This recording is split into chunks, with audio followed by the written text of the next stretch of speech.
Chasin the Racin, powered by Colchester Kawasaki. Part of the Global Moto Group, we supply new Aprilia, Moto Guzzi, Vespa, Royal Enfield, Kawasaki, Sim, Mutt and Benelli motorcycles. 3, 2, 1, and welcome back to Chasin the Racin, episode 146. We're delighted to be joined by the third co-host, and in fact, I'm joined by a pair of Fast Bikes columnists. Welcome back to the podcast, Christian Iddon. Cheers for having me again for the... Is it 6? I don't know. It's losing count. I think it is. I tell you what, you're part of the infrastructure now, son. I You're feel just it. part. for the second podcast in a row, Dom turns up in a pair of sunglasses. Is this the new look, Dom? It's the hangover. It's definitely the hangover. It's simple as that, Chrissy. It's simple as that. There you go. Straight away, you did ask what's up with the glasses. Straight off the bat. I did. There we go. But we're going to talk about that later in the pod. Let's just Don't get the go crack. straight Are in. you going to keep me hanging? I See, I've got an inkling anyway. Go on then. Well, I heard we were going to do this pod, weren't we, a few weeks back, and then we couldn't because you were otherwise, don't know, engaged with something else. Engaged with something else. Yeah. Correct. Pretty much. Yeah. So, did you actually tell him what? No details, but just... Well, right. Well, basically, I'm bollocks to it here. Right. So, Oh, wow. Full Terminator. full Terminator, that isn't it? You want my clothes and your motorcycle.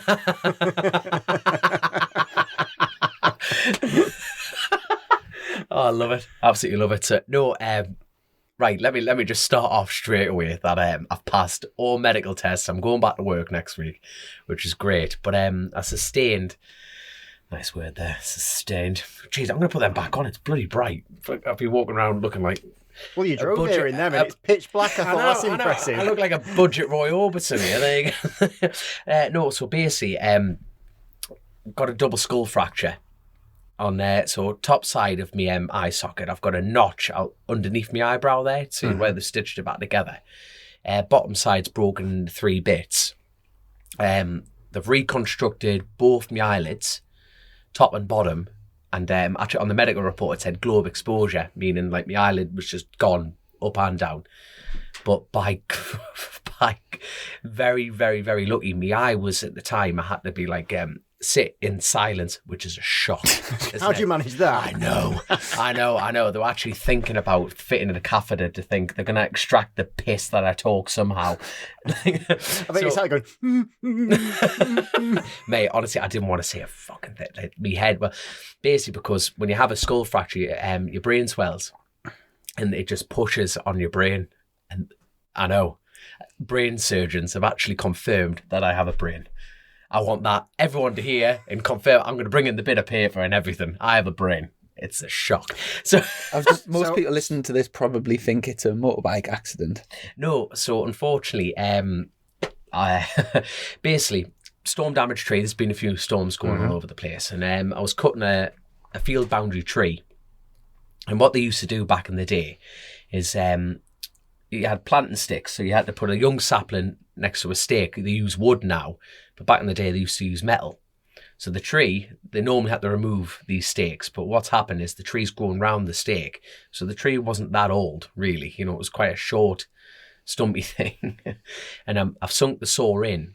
Now, I have to get like a diagram for Grace to put it out on there. So the end of every chainsaw bar is like the kickback zone. I was just about to say, I was going to guess this is some kind of kickback injury. So I got full kickback, and the saw went through my helmet and cut into my head. Because it grabbed the metal thing. So it literally kissed it just enough. So it was just, it's like, if I hit the bit of metal square on in the middle of the bar, the saw would have just bounced the once, blunt the chain. I've done it millions of times. I've cut all sorts. I've actually cut like 50 cal bullets working on military bases and stuff like that. And everyone's had near misses at work and stuff, but unfortunately this time the end of the bar it just kissed the metal absolutely on the sweet spot. And the lad, I owe him a fair few drinks, who took me to hospital. And he went and showed me the bit of metal on photo after, and I just kissed it enough to give full inertia back over, and it just went straight up over. And because I'm a proper northern hard bastard, it didn't even knock me out, but it was mental. So how, because I don't know a lot about chainsaws, but I've used a few working with my mate. How did it not knock it off with the kickback handle? Because you have one on the top, don't you? Because where my hands were, the chain brake was engaged, but every chain speed on any chainsaw is 120 mile an hour. But engine torque carries that through, kind of thing. So when it's come up over, what's happened is all that impact, because you've got individual metal teeth on it, sheer inertia cut through me helmet. The chain had stopped, though. The chain was stopped dead. But just hit you that Literally, hard. essentially, Right. I got battered with a sword with little daggers on them individually, and it cut through me helmet, and it cut through me skull, and it crunched the rest. So all my teeth are loose and everything. But So what we're saying is you're proper lucky because you... Mate, you have no... Mate, incredibly lucky. Incredibly lucky that I'm so... Like, because it was proper gone through my skull. Like, it was really, really close. And it is... but the fact that I've kept my eyesight, you know what I mean? It's like, yeah, again, I'm going to show it. Amazing. It's the fact that, like, the surgeons have done an amazing job. I've been up and down to see Ian Robinson. It's like the eye was shut. And like all the swelling's coming down on that side. I haven't seen it since last week. It's came on. It's a hell of a lot better. That's it. And like I've been going for like medical report. Like so they've signed me off to go back to work. I've been for my eye test, for my ACU license and everything. And that's all right, is it? Yeah, mate, it's fine. Mint. Honestly, it's like there's a lad I still work with called Henderson. He was doing tours in Northern Ireland during the Troubles, and he got a 2 pence launched into his eye. He's blind in one eye. You think 2 pence, and you think, Jesus wept. I've just literally eaten a chainsaw, and it's just gone. But it's like the mad thing is, everyone will be going, "Oh, you've done something wrong." It's like, obviously the incident's happened, but if I was in that exact same spot again, I would have done the exact same thing. There was literally a foreign object, a bit of metal for God's sake, hidden in the tree, and I've just hit it wrong. I've been on a chainsaw since I was 14. I've rolled the dice enough, and I've had near misses, and like I wear all the protective gear. But you just get caught out. Yeah, you know it's just one of them. Literally just one of those. And I'm not bitter about it. I'm not twisted, far from it. I'm literally the polar opposite. I'm so lucky. Like, you're sitting there, like, and you just sat there, you said, you're lucky. I'm fully aware how lucky I am. I tell you what, when I was allowed up on my feet and going around the hospital, I went, look, I need to stand up. And I'm going around looking like Captain Pugwash, like fully bandaged up and everything like that. I went, fuck it, I'm going to go to WH Smith. So I went, I'm just fed up with drinking water. So I bought myself a can of Rich Energy. I was going to say, come on, brand ambassador. I'm surprised you managed to find one. I know, that's it. Yeah, the shelves were stacked in Darlington Hospital. No, so anyway, I went and got a bottle of pop and I went, fuck it, I'm going to buy a lottery ticket. And I bought this lottery ticket and I held it in my hand. I went, even I'm taking the piss. I've used all my luck up here, you know what I mean? I'm thinking, I'm never going to win the lottery. But you know what? I don't get, like, I'm so lucky. And without getting too into it kind of thing. But I tell you what, a fair few nights in hospital does change you. Like, Jesus, man, we race motorcycles. We've all been to hospital. But I tell you what, there was one night, and I was across from old Jimmy. And Jimmy, bless him, couldn't say a word, nothing. And he was an incredibly ill man. And one night they came in and they didn't stop working on him till 5 a.m. Unfortunately, Jimmy didn't make it. And, I'm lying there, bandaged up in total silence going, you know what? It's not so bad. It's no. Like, honestly, at no point did I think at all this. The first 2 days I went, because I couldn't see. But when when the saw hit me in the head, it hit a main artery going over my head, and the fucking blood was unreal. But I literally, because I didn't knock out, because yet again, I'm a northern hard bastard. Did it hurt? I tell you what, I didn't feel it for days. Like, literally, the impact was that much adrenaline going through. And, like, the mad thing is, so, like, it hit me, and it was like glass. Just, I went, and blood. And then my brain both eyes went out. And I could feel blood running down. And, like, I pulled my hoodie up under my chin. Just held me hoodie like some stand there with me fucking tits out. He just chucked the kit, like he literally just went through me pockets, got me keys, just chucked me in. I owe that man so many beers. Do you know, a lot of the times you've told us you're like in the middle of nowhere by yourself. I guess you're lucky that I know you're lucky in lots of ways, but lucky in the fact that someone was close by. Oh, as well. God, So imagine if you were by yourself, you'd be an absolute snookered, wouldn't you? 100%. It's just like my car, like, because he chucked me in my own truck, man. And in the new truck. Yeah, the $2,000 weapon. I've just been admiring the new truck. Chrissy's laughing. I love it. Oh no, it's got a long wind. I'll tell you off air. So it's one of those. We'll probably bring the story up after the the law case has dropped. It's got layers, mate. I'm telling you, it's got. I'm going to put my sunglasses back on. Jesus, wept. Anyway, There you go. Anyway, well, No, but anyway, speaking for everyone, we're very pleased that you've pulled through and that it's not, obviously it is serious, but it's not too serious. Oh, God, no. Like, And, I'm very, very lucky. Very, very, very lucky. And it's like, the important thing is, it's like, if, you know, when I hit the floor, it's made me more hungry. This injury's made me more hungry. You know, if I was on the floor, couldn't see a thing, going, that's racing over. Not, oh fuck, am I going to live through this or anything like that? They were like, blood's pissing out me. I literally hit the floor and went, that's the TT gone. Literally like that. I'm not even making that up for the sake of the podcast. I literally hit the floor and went, TT's gone, and my eyesight's gone, bikes are gone, everything's gone. And I would like I say, a few days in hospital, I lay there, went, all I've done is fucking work to pay to go racing, but then all I've done is work, and then you flick it. Like, I didn't look at my phone for days, but then I'm recently back on my phone now and everything like that, and everyone's out and testing, spaying, doing chin-ups and push-ups and getting ready, and you're thinking, you know what, I've done too much work. But then that's the counter evil of racing, isn't it? You need money to go racing, but it's proper fired me up. Yeah, like proper fired me up to get back on a bike. And I'm desperate for it. And like, the good thing is I'm back to work next week. I've been jumping and jolting and everything to try and like see how this is all going.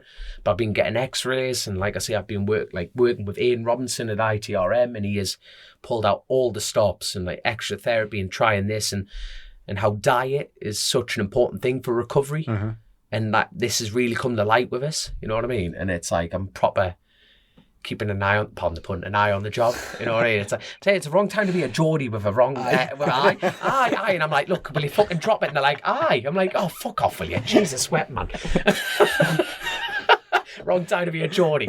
So anyway, yeah, didn't watch MotoGP. Speaking of which, right, I'm very keen to get you on the podcast right away after seeing your inspired gambling decisions after the first round of the MotoGP. Now, got a quick story for you. We had a little competition running on the Chasin the Racin across all platforms. You had to predict the podium for the first MotoGP race, and you won a Pirelli cap. Had about 120 entries. And I think one person had Bastianini third. Nobody had him first or second. So one person had him on the podium out of 120, and he obviously went and won the race. So just goes to show how unpredictable MotoGP. Nobody got close to predicting the top three, not remotely. But I seen you stuck a little cheeky 33-1 on. Yeah, I just like. Please tell us you stuck 100 quid on. No, I definitely didn't. I wish it's one of them, innit? You always. To be fair, I bet on half the field, so it's not that good. No, like obviously Bastianini winning the first MotoGP was amazing, but he'd had such a good. There's a couple of races last year when he'd shown some amazing form, and he tested well at one of the rounds, and then obviously Qatar's has been last year with Jorge Martin doing so well. On a Ducati, Zarco's always gone there, those sort of people. I just thought, do you know what? I think he can, if he got out front and did well, and I put it on quite early, so I got long odds on him. I actually had Binder on as well for a podium, so I got both of them. And I had Paul on, but I cashed out for a podium before the round, so I would have had all three, but I flipping didn't. How much would that have been with the money you put on? How much? Do you just stick a couple of quid on? Yeah, I only play at it. Yeah. But if you had the third man, what would you have won? Because it would have added up. Even if you just put a quid on, it would have been a few hundred quid just for. Still for a bit of crack, innit? Yeah. But I'm a long odds sort of gambler. I'm not even a gambler. That's not true. You know, like I do it just so that. Like, I'm not. I promise. Denial's the first stage. And I've got a problem. I bet on Enea Bastianini. 33-1.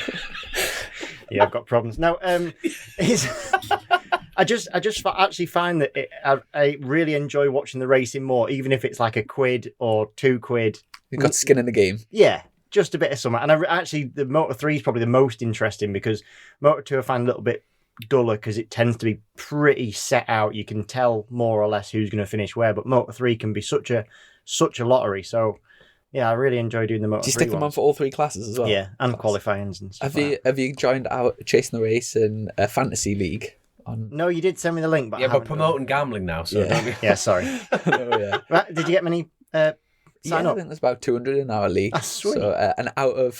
So people have joined after the first round, so there's loads of people on 0. So can I still join after the first round? Yeah, But yeah. I start with 0. You start with 0. Oh. But what is funny, so I think we've got about 200 in the league, about 150 started before round 1, and obviously I feel like I'm talk about racing every week, sort of know a little bit. I'm 137th out of 150. So who did you pick? Pecco, Yeah. Zarco, I can't even remember. They were good. Viñales. Good. Yeah, Viñales? I had Viñales. Yeah. Is he like really cheap or something? Yeah, well, you have 2 gold riders and 2 silver riders and a manufacturer. My manufacturer is Suzuki, which I was, after fair seeing play, the top yeah. speeds, I was well happy with that. They've made a huge, to be fair, after testing, I was chuffed a bit. After free practice, I was chuffed a bit with that. But the Suzuki lads, they did okay, but nothing special. But I'll keep it updated throughout the year on who's doing what, because obviously there'll have been a few people that are doing very well. I tell you what, I was over the moon with. You know what they did, the little press launch kind of thing. You know when they were saying who's going to be world champion, you have to write your answer on. John Muir's gone. Is it Jean Muir? Joan. Even they are. He's gone up even further because I think he was one of the only people that didn't write his own name.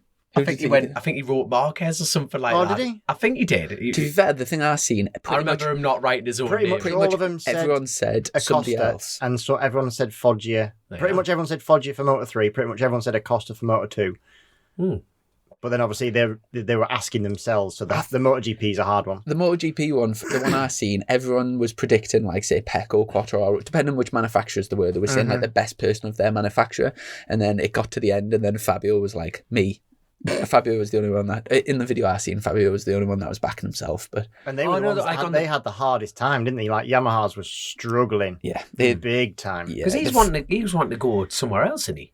Fabio, was that earlier on in this season? The thing is, after last year, I think Fabio made the bike look reasonable, and obviously he did a great job last year. But with that, if you take him out of the equation last year, Yamaha were nowhere screwed. And then everyone else has made another jump, and they're really in this shit, really, aren't they? Here's a question. This is how bad I am with names. Who won it? Give me the name. Bastianini. Now, Zarco. Yeah. Where did Zarco first make his name? Was it not Qatar? He was strong there last year. Really strong there last year. On the Tech 3 Yamaha. Tech 3 Yamaha, he led and then took the front at turn 2 or 3, I think it was. The first left-hander. Yeah. But for me, that's where Zarco really came alive when he's a MotoGP rider. For someone who doesn't keep their finger on the pulse. And it's that kind of system. Didn't catch the start. I think he finished about 8th, but on what really early on in the race, Zarco was 20th or 21st. I don't know if he got either ran wide or ran off or something. But yeah, I was expecting a bit more from him, really. I was, but the whole MotoGP field is so stacked that it's such an impressive championship now. I think in the last 3 or 4 years they've made it so all the teams now are so competitive. I mean, the Grassini team that won the race is basically the 4th Ducati team, on the 4th rate, not 4th rate equipment, but that shows how. Well, all the other ones are on factory bikes, but to be fair, they were saying, weren't they, that maybe that's the problem. So all the other ones have got new bikes that aren't as developed, and therefore they're actually struggling with it. There was a time when Yamaha's did that, and when Rossi and Viñales... And the satellite team was better. Yeah, and it was Morbidelli and Quattraro first and second. And then, sometimes... To be fair, that's actually a good point in racing in general. A lot of the times, people think it would be great to be a proper factory team. But the downside... People don't often talk about the downside is sometimes you're happy with the settings you've got, and then the factory have developed something new, and you really don't want to run it, but you then forced to run it.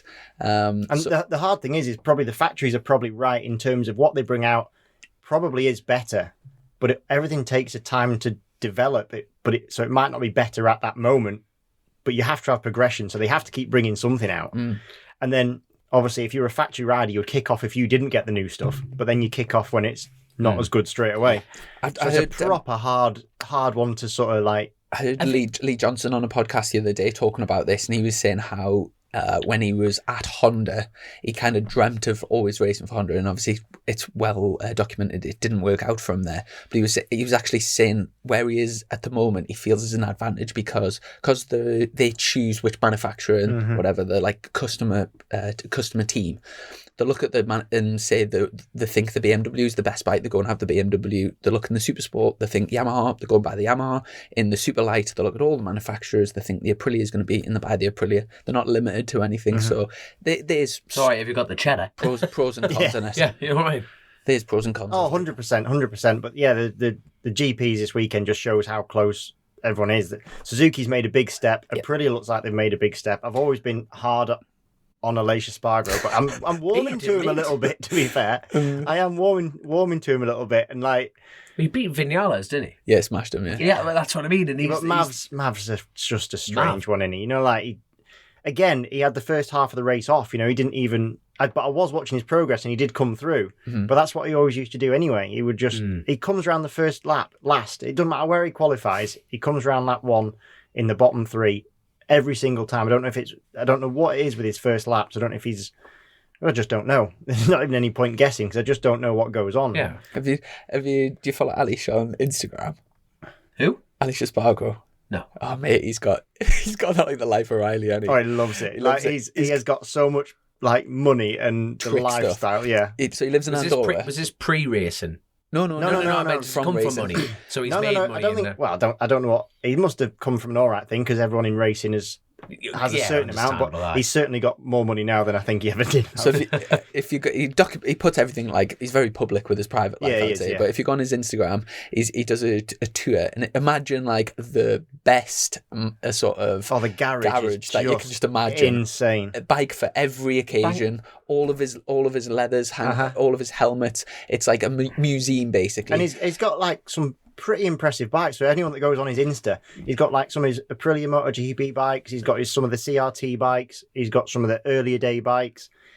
He's got all the cars. He's got all the flash cars, and like I'm into bicycles. He's got that many bicycles you couldn't believe. It's motorhome, so it's like an Arctic, and then you go in, and it is honestly a house on wheels. Yeah, he does a walk round of this articulated motor. It makes this trailer look a little bit. Yeah, second rate, which I always like this trailer. It says follow back. That's nice. What a lovely lad. So he was impressive. So Aprilia and Suzuki made a really big step. Yeah. His wife.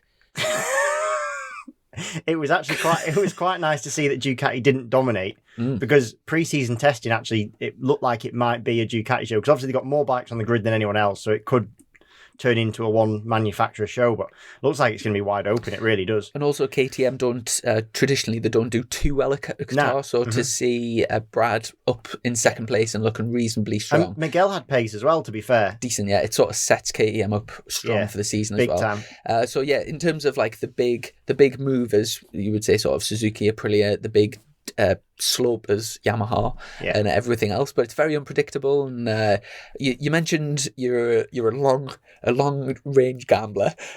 What's your predictions for the championship? I had Jorge Martin on as one, but my plan actually was that he was going to win the first race and I was going to cash out. Right. So it didn't work because he crashed himself. So I can't cash out now because I'll be. Pecco took him out, to be fair. Yeah. Who do you want to win it? That's a good question. You know, what is it? Heart over your head kind of thing. You know what I mean? Who do you want for it to win? I don't know. I'm happy to see Marquez coming back to more of what we know and love of Marc Marquez. Yeah. That's great, but I don't necessarily want him to win. I'm still not a big Marquez lover. Tell you what, if you'd said before that race, what's the chances of Paul beating Marquez? I would have thought that was very unlikely. Yeah. So Honda. Sorry, I haven't mentioned Honda have made a big step because in the past, Marquez has always made it work, but there's only a lot of the time there's only Marquez that can make it work, and you'll see the others like crashed and whatever. So to see Paul so strong, that sort of bodes well. Yeah, apparently that new Honda, from what Paul was saying, it's a lot more rideable, and he doesn't feel like he's going to crash it every time he gets on it, which is better. And actually, Paul was away with it at the beginning, and then in his post-race interview, he said about how everyone was having fuel issues, So obviously, one of the easiest ways that they can limit speeds, because obviously now the bikes are so ridiculously fast, is to give them less and less fuel. Because the less fuel you throw in, obviously the less power they can put out for 40 minutes or whatever it is. So everyone was obviously on the limit for fuel. And Paul went off and he said in his post-race interview that the plan wasn't to go off and go at the front because of these fuel issues. But he did go off and go at the front, but sort of couldn't rein himself in. And then actually, if you look on the replays, there's one of the things, they always do a mapping dashboard, but it said on his dash about he needs to change map. And that's when he got caught very, very quickly. Yes. So it could be that he was having too much power and he was using too much fuel, and then his bike might have just got a bit slower. I don't know if that's true, but that's how it sounded to me when he was doing his post-race interview, that he had sort of had to turn it down a little bit. I don't think it was actually to do with the tactics. I think he's just seen the fuel prices at the pumps. And just... 178. Hold on. Have you been waiting for that? He started short shifting. Yeah. Don't even get us started on that, or we're going to go down that rabbit hole now. Jesus, we are not on the show. We are not going on the road anymore, Christian. I know. We are so grateful that Christian's taking the time to come to us, because we can't afford the show anymore. Wait for the invoice. Wait for the expenses invoice. Jeez, I bet. Jesus, whip man, £1.99 down country. £1.89 up north. I think it was the most expensive one was in Chelsea. I think it was £2.30 a litre. I think at the moment, by the time this podcast goes out, it'll probably be I know. They'll be thinking just £2.30. No, it's completely non-racing related, but I also changed my your energy thing. I got my new bill for that the other day, and that made me nearly cry. Yeah, a few people have mentioned that. It's like, do you want some firewood? I can get you any firewood. Well, I've got a log burner at home, and the gas does not get turned on. I'm very fortunate. I'm sponsored by Dunsley Heat, which is one of the best multi-fuel stoves around. Smooth. Yes. Yeah. But yeah, I know they're having a great time of it at the moment, because everyone wants now a wood burning stove. But it's funny, isn't it? Like how things change. So obviously we were having 6 months ago, we were having this like eco revolution. And they were going to bin all wood-burning stoves and this, that, and the other. And it was completely like, oh, that's terrible, and puts all this stuff in the air. And now every man and his dog wants a wood-burning stove. Of course they do, because Putin's about to put missiles in the air. That's the problem. Well, it could. I tell you what, it could be good for your little business, your little side business. Oh, my side hustle. Side business? Got What's a your side side hustle? I sell firewood. Oh, you're going to sell it to me? I thought you just said you want some firewood. Well, no, I was going to. The amount of hats you sold me, mate. The amount of hats you sold did me. you can sell have any hats? some. I did, mate. I You know what I modelled mean? those hats beautifully. Mate, you're literally the poster boy for my hats. Oh, yeah. You know what I mean? It's like that. Do not invoice me for that. One person nicked one from the London show. Mate, I was wounded. So, but in the same breath, it's a bit of a double-sided compliment. Someone's stolen me, probably wiped their arse on it, to be fair. Let's face it, you know what I mean? But it's fine. Someone nicked one of me hats, and I think these lot were like, Dominic, will you shut up for like 2 days straight? I'm like, can't believe someone's That nicked. could be your slogan, though. My hats are good enough to nick. What one person, some southerner, is walking round smug With a warm head. The boys don't even know who, like, you know what I mean? They've just turned up and just gone, look, I'm here for the 3 pence, and oh look, there's a hat, I'll take that. I was wounded, absolutely wounded. At the London show? Aye, southerners. It was class. It was If you're class listening to crack, this, you're a It was. Did you see any of the crack from that? I saw some of the racing. It did look pretty hectic and it good was fun. mint. Yeah, Especially with the little jump. Has the little jump always been in there? Nah. I know one year there was a berm, wasn't there? Yeah, that one. Was there a berm this year? or Nah, not? the thing is, the berm needs to come back, but they said because of budget. You know what I mean? Well, they did they not have last year's berm? What happened to last year's berm? I think it was. Exactly. I think it was 2 more of a years health ago, and that, safety mate. thing. To be fair, No, it wasn't. I think it was budget. are you sure? I think Boasty was saying, I'm putting words in people's mouths, but I'm going to say budget. I'm going to say health and safety. I think. What's your view? I'm trying to work out the cost difference between a ramp and a berm. To be fair, A lot less timber. It did The look- ber- it did the look berm was amazing, though. It did massive. look mint. It was. I You would. I tell you what. The reason you don't get invited because you'd smoke everyone. That's a no, the Neves were there, weren't they? Yeah, I know. Oh, that's their bread and butter. Have you ever seen them two going round a short track? Tim was going round on this Indian thing. Was it? It's no CCM. I can't remember. I tell you what, the good thing is we are not like governed to anyone. We can say what we want on this show. CCM did not give Tim Neve a fucking penny to do that display thing. That's right. I tell you what, Tim Neve single-handedly must have sold 1,000 bikes for what he was doing on that. I did see a video of it, and it was amazing. It was literally he was just drifting the whole thing around and around and around. And CCM did not give him a single penny. Well, look, the first time I saw both of them two riding was short track meeting, which was out in the Super Prestigio thing, which And they don't do that anymore. There was an American lad who doesn't race anymore because he got injured. But there was only, I can't remember if it was Tim or Tom. One of them was pretty much on Marquez's pace, and Marquez, if you've ever seen, is probably one of the best in the world at short track. Yeah. Yes. So I think Tim was slightly better than Tom. So Right. when they jumped across, Tom jumped across to road racing 1 year before Tim. Right. So Tom's always been like sort of moved on, then Tim filled in, and then and they've kind of like. But it was incredible. I just want to say it was incredible. I've been down to Greenfields when they've both been out, and this is mega impressive. Have you ever done that? We all Supermoto career and everything like that. Have you ever done flat track? Like at a race I had a go. No, never at a race meet. I spent ages once converting a motocross bike into one so I could have it as both. Yeah. And then I rode it once because that was just because the track was too far for me. You know, like that was like 3 hours for me to get to a track. And then, to be fair, you just ride around in circles, and It looks mint though. it does look mint, but it was too closed of a skill loop for me to get into. Yeah. Fair enough. Yes. If you know what I mean. Like I prefer my motocross because at least then I can turn in the other direction and do jumps and. Yeah, there's a bit more exactly to what it. you mean. Exactly what you mean. Well, But it's like it's such a you watch it and you think it's easy because it's such a closed. You watch it and you go, oh yeah, of course I could do that. But then you actually try it. Bit like anything that you see someone do. If you watch someone who's good at something, they make it look so easy, don't you? And then when you actually have a go, you're like, it's really not. Now, speaking just before about the extortionate fuel prices, something's just popped up. Yeah, something's just popped up on Bike Sport News about Moto E. Now, I've never ever followed it. I don't. Do you know? Other than, is Bradley Smith still in it? Yeah. Other than, do you follow it? I do because Brad's in it. Because I get on quite well with Brad. And could you name like a few of the riders type of thing that are in it? I know his teammate's Canepa. Right. Because I was commenting before about how many sponsors he's got on his helmet. Right. Go on then. How many's he got? Like a lot more than Brad. I said that's just no good. I says, come on, Brad, what are you doing? You need some more helmet sponsors.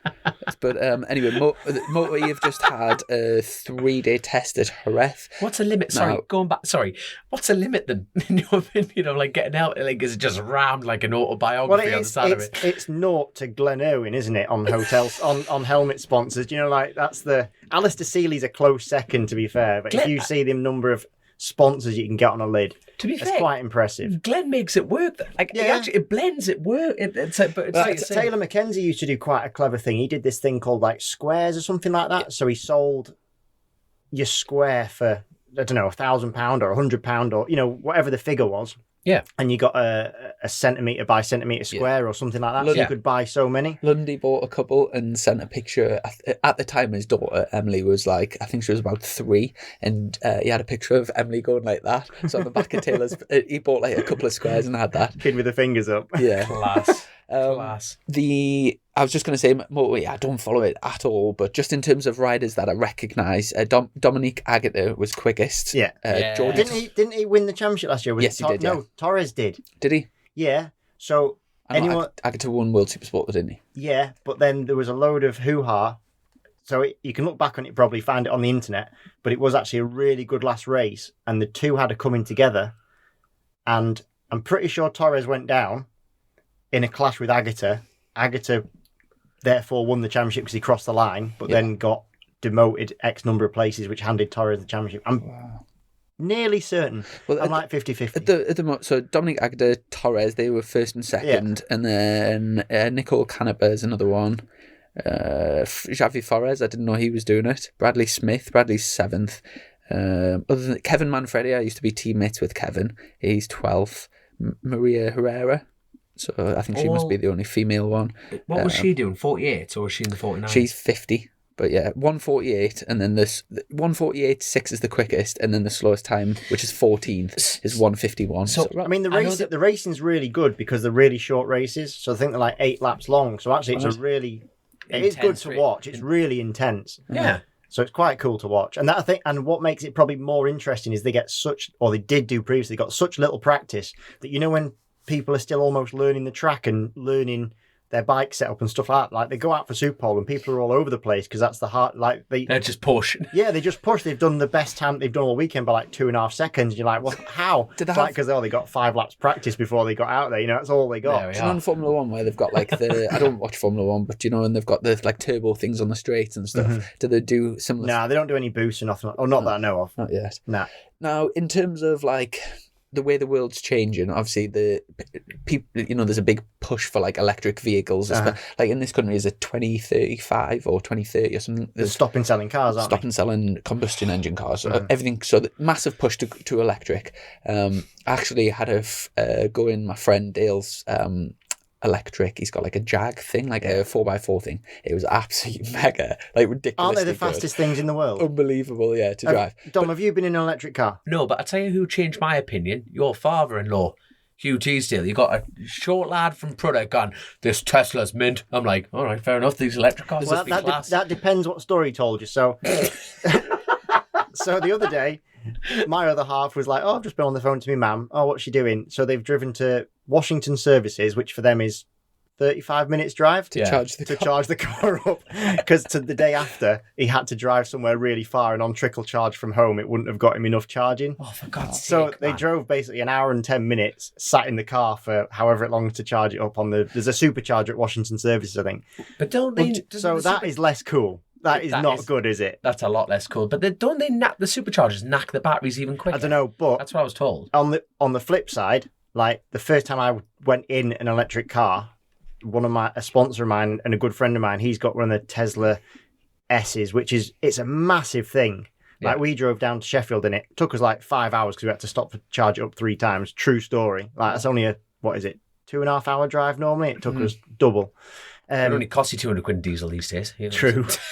But we then stopped at some traffic lights and it's got like eco mode, normal mode, and then it's got like insane, and then it's got something like super insane or something like. It has that text. Yeah. It actually comes up super It's insane. not. It's even more. It says it even more than that, and then you press it, and you're like, "Are you sure?" And you go, "Yeah, I'm sure." Honestly, right? So there was 5, might have been 6 of us in the car. It's a big wagon. It weighs an absolute ton, like a lorry. And we were sat at the lights, and he just booted it. And honestly, it was one of them where your head hit the back of the headrest, and you couldn't pull your head back forwards. It accelerated that fast. And you're a strong lad as well. So I've that's never some in power. my life accelerated on anything, in anything that fast ever. Yeah. And that is a big car. It's Fair play. We then stopped for 3 hours to charge it up. You got to the end of the slip road. And I think from now, They went, I think like him on the telly. I think it's law from now that every new build has to have a supercharger built in, like a charging point for the car. So I think it is massively getting pushed. And also with the whole sort of green movement, sort of nationally and probably globally, it's quite often, people are lying down on the M25, like what's the group called? Is it Insulate Britain? Insulate Britain, and But they're letting tyres down now as well, aren't they? Have you seen that? That's the newest thing. and then there'll be another group, Inflate Britain, like going anyway, Walking around with pumps. anyway, insulate those people like Insulate Britain. So there's a big push in the whole green movement, and to be honest, this doesn't get talked about very often. But for our sport, if the more that gets pushed, it's not good news for our sport. One of the main reasons is any serious big company, like say if you went in the sort of FTSE 100 companies and you try to sell them sponsorship and they said, "Oh, what's it for?" and you said, "Oh, it's motorbike racing." And they're like, "Isn't that the stuff like that every couple of laps you put a new set of tyres on?" And you're like, "Yeah, that's the one." And you're like, massive wagons all driving around the country. You're like, "Yeah, that's the one." And it's pretty much suicide for some big companies be seen, you mean? to be putting money into that at the same time that there's like this huge push for everything to go green. Yeah. Now, what is this? Where is this going? Like sort of long term, 10, 15 years time? Is it all going to go electric racing? And because, like, for example, if I think if my job was to sell sponsorship, I think it would be 10 times easier selling sponsorship for electric racing. But Go on. I don't want to go. I'm desperate not to go down that route. But for like a big company, if you said, "Oh, it's," I see exactly where you're it's going. at the cutting, The green it's at the, angle, it's at the the cutting, carbon it's at the footprint cutting edge of and obviously the racing is where all the technology comes from. That's going to filter down. Yeah. And it's just such an easy sell, and it's just making it more and more difficult to sell our sport. And I personally think. arguably, you know what? Electric racing sounds more safe, even though it's no safer than regular racing. You know what I mean? Well, it's definitely not, because for one, if you've ever seen one of them motor e-bikes crash, have you seen them trying to pick them up out of the gravel? It's like, you know, when you watch someone who's, you know, if someone's super glued a quid to the floor and you watch someone trying to pick it up, it's as if the bikes are super glued to the floor. They weigh that much, and they have to touch them with a stick, don't they, or something, to see if it's still active or not. Like it's got a light on it, and if the light's broke, you have to touch it with a stick. And if you electrocute yourself, it's still on. We had one paddock fire at the TT. I think this is like not 1918. Yeah, I remember. It was electric bike. Yeah, just boof. But they all went up at Jerez, didn't they? Yes. Yeah, the whole garage went up. The whole garage went Jesus, up. you know what I mean? It sounds safer, but it's going not. Going down the route of, so like, motorbikes for me, it's all about noise. It's all about. I remember the first time I watched an electric race, and the start was such an anticlimax because you don't get that huge thing of noise. And the same when I went to watch the TT. The two Mugen bikes were actually pretty impressive because you still got the whoosh and the whir. That was quite good. So the first one, you know, it was McGuinness or whatever. The next one, was Ansty. And then you've got some, and I'm sure they were trying really hard. But then you've got like some university that puts a couple of car batteries in a Kajiva 125 frame, and it goes.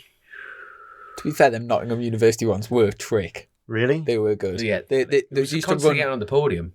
Well, But like you they used to. Mugen They would split. Four in it. They would split the Touche, Mugens. podium to podium. They would split the Mugens. Really? And considering the Mugens cost like $1 million and a half quid for them to do it at uni and be like within a mile an hour or something off it was impressive. But I take your point. But I think the. On the flip side, on the positive, so Matt Is that negative? Go on. He's been building up for that one as well, hasn't he, Dom? He's writing these He's down. got the getting fuel good, one out. He's got the electric.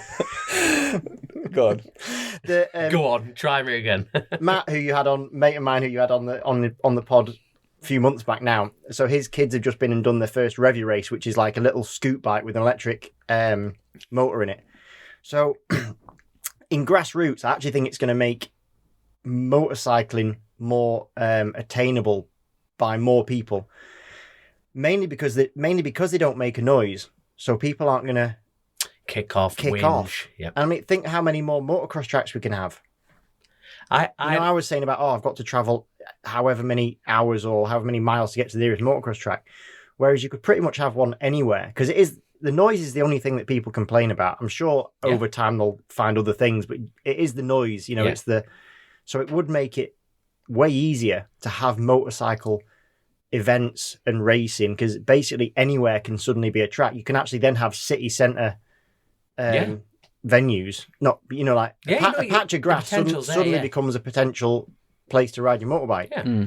Whereas now it's not because you make noise, you draw attention to yourself, and you get kicked off within 10 minutes. Another thing, obviously, with the massive increase in the fuel prices, there's a huge percentage is tax. I think it's like 53% of the fuel price is tax. Now, obviously, people are saying, well, if the cost of the oil is going up, they should reduce the tax to keep it reasonable.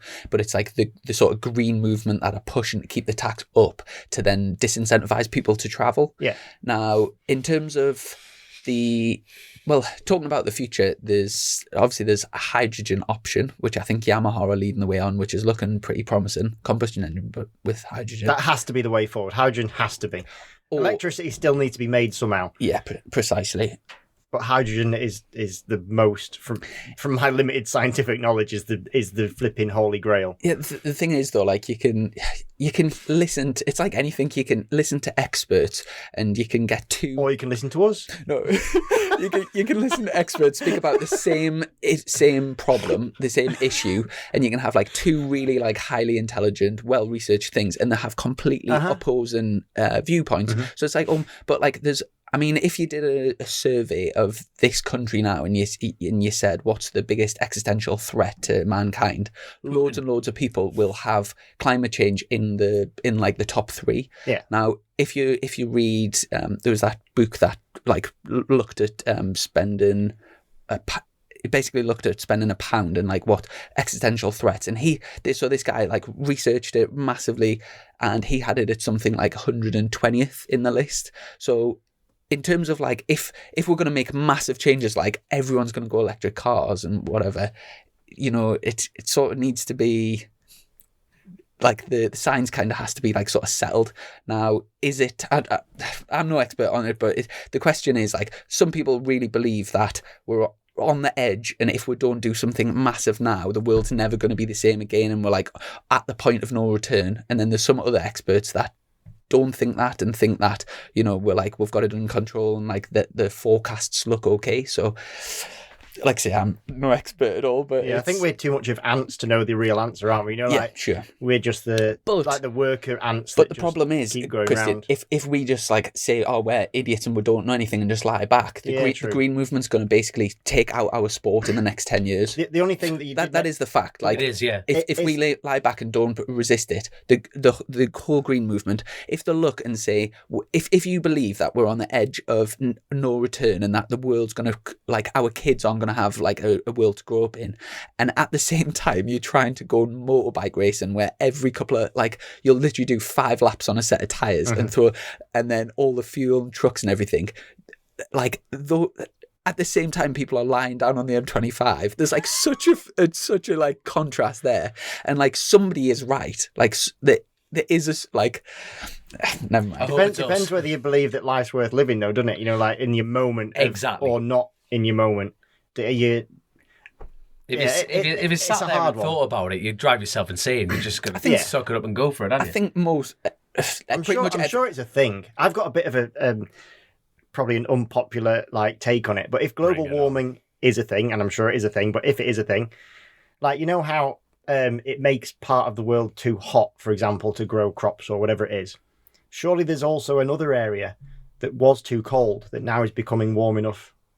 I think to grow about that. Mind one thing that never gets mentioned. No, but like, surely it just shifts. It just shifts. One thing that, and anyone can check this, and it's a fact. By the way, you're still part of Chasin the Racin here, kids. Yes, we are still. There's motorbike in here somewhere. One thing that is a fact is that, do you know, like, as CO2 increases, like our CO2 production increases, CO2 is obviously what plants use for their food. So the world is actually, if you look at it from satellites, the world is actually getting greener the more CO2 goes up, which never really gets mentioned. But yeah. I do think as a sport we do have some kind of responsibility to try and be as good as we can be. Yes. I'm sure it won't be long until we have some dual like electric motors, electric assist within the motor, like within the engine somehow. You know, like how Formula One has those sort of like boost and like hybrid. Yeah, like a hybrid. So I can't see why that wouldn't be a thing. And as to me, I'm thinking it isn't going to give you extra power, not less. I'm thinking it's better, not worse. Mm-hmm. But I do think, you know, you mentioned the tyre thing, and I do think that we should just I think we should run harder tyres and we just have 1 or 2 sets all weekend, and then like as long as everyone was on the same. It's the same for everyone, so it doesn't make a difference. The competition fair, isn't it? So there's no reason for us to use 15 tyres a weekend, in my opinion. Yeah. It's only for the show. It's only for the lap time that doesn't make a difference to the racing, in my opinion. Yeah, no, you're right. No, you're right. I do think we have some kind of responsibility to do something, but that's not down to us to then make the decisions, is it? That's down to the organisers, and then that goes... I tell you, I think everyone...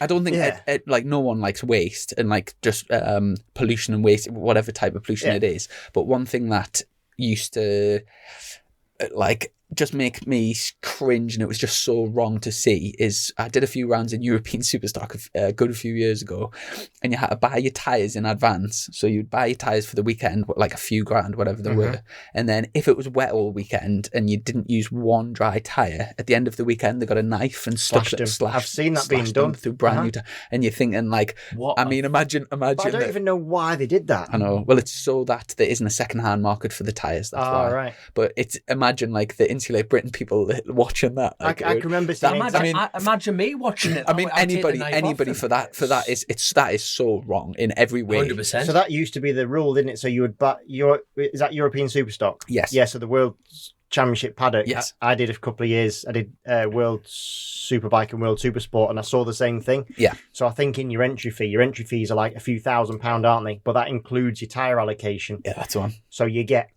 10 tyres for Class 1, you get 30 tyres for Superbike, maybe, whatever it is. But then whatever you don't use, like Chrissy said, it's just slash. They just slash them. Yeah. That is wrong. That's such a waste. Anyway, I think it's like drowning kittens. It's just there's no need for it, is there? No, definitely not. Now, just before perfect way to tie that one up. I know, just before we came into the trailer, we kind of vowed, because every time we have you on, we'll always end up talking about fitness, and we did have sort of vowed to not talk about fitness, but so we're not going there. Very quickly, you did a test at Loughborough University the other week, and Christian won't say this because he's very modest, but it was the most like the highest performing motorsport athlete in the 15-year history. So considering pretty much all of the big hitters, including MotoGP riders, World Superbike riders, have been there, that is some achievement. So, and also the defenders on it even further. He didn't come running through to the kitchen going, "You'll never guess what happens." You know what I mean?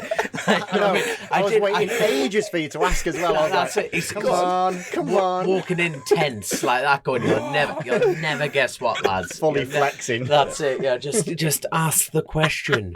Have you I know you sometimes do them like mad rides and stuff. Have you been doing anything? Have you done anything like? No.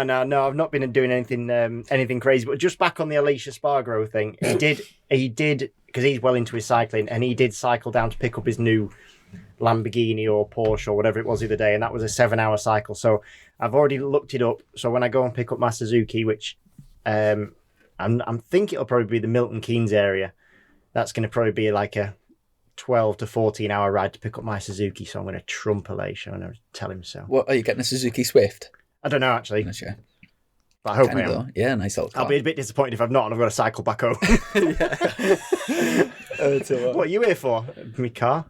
Oh. No, yeah. No, you're not having it, son. Pedal home. Simple as that. But no, yeah, it was the team sent me down to Loughborough because the Bill Bay Suzuki's really near Loughborough, and I think they've always sent a lot of their guys down there. Danny Kent, who's recovering from his injury from last year, has been doing loads with the guys from Loughborough. How's he getting on? Is he like... Yeah. Well, how's he getting on? Yeah, because obviously that injury, like dislocated pelvis, is that right? Was it? No. Well, I know he's got a big scar, but what he was telling me, so I've never spent much time around Danny. Actually, and I hope he doesn't mind me saying this, but I've only met him previously. I'd only met him once, and that was at Bennett's do. And he was world champion at the time, and I didn't get the best impression of him. Aye. However, at the time, he was world champion, and he was like 19 years old or whatever he was. So he had like this sort of arrogance about him. But to all credit to him, when you're 19, for one, you own the world. You own a chip. And secondly, he did own the world because he was world champion at that moment in time. But since then, since I signed up for the team, he messaged me straight away, like on Insta, because we didn't have our details straight away, just like, "Oh, mint to have you on," and just got on really well. So I did a thing with Suzuki the other day, and what was amazing is he told me one of the questions was, "How did you get into racing?" And his story was absolutely it's not long, but it was just insane. So basically, he just went to go and rent a car at just some go-kart track, and the go-karts weren't running, so instead he had to go on a mini moto, and that's what got him into it. Wow. Never. Yeah. Wow. That is amazing, isn't it? So just completely, so like his family weren't into racing. It was nothing at all. And from that, a world champion was born, So everyone was going, "Oh, that's an amazing story." And I was like, it's not really, is it? Because if you drove in the kart, you could have been like F1 world champion and you would have a lot more brass. But no, I think that's such an amazing story. Yeah. But yeah, to get back from back onto his injury as well, he was telling me that I think he said he'd never broke a bone before, or never had an operation. It was one or the other. So it was either never had an operation or never broke a bone from racing. So that was his first one. I think it was a good one. Now, what he you think? Yeah, and it was only a low side, and he said all that happened was the bike collected him. He slid off into the gravel. Everything was fine, and then there was just one last hit, and that's all it was. It's a copper, wasn't it? Yeah.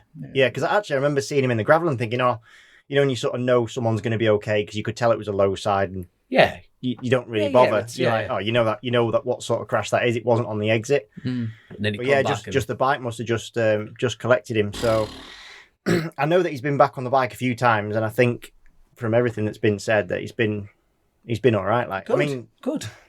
Dude's world champion. He's flipping talented guy. You don't get world champion for nothing, do you? Exactly. And obviously, since you last been on the last time you were on the podcast, it's been announced that you're joining Bill Bay Suzuki for BSB this year. So congratulations on the move. And have you had a chance to get out on the Gixxer yet? No, so we're going away to Spain this weekend. So I was just filling in all the relevant forms that you still need to do for going away at the moment, which is still a bit of a chew on. So tomorrow we're going to go to Guadix, which is a bit of a funny track actually, because just where it is, it's a bit in the mountains, so you can get like 20 degrees or you can get it under snow at this time of year. So we'll see. I've been there once before and really enjoyed the track. So it's weird because I'm really... I don't know what you're like. I don't know what you two guys are like, but I'm quite nervous about it, apprehensive. Whenever you get onto something new, and it's been so long since the last time you've ridden, it's like it's always that not knowing and hoping that you gel with something. And there's so many elements that you don't know about, isn't there? That you're just going, I just hope it goes well. You just want to get on it. And for me, I don't know how you guys feel, but I want to get to that point where you go, oh yeah, that's all right. It's my bike.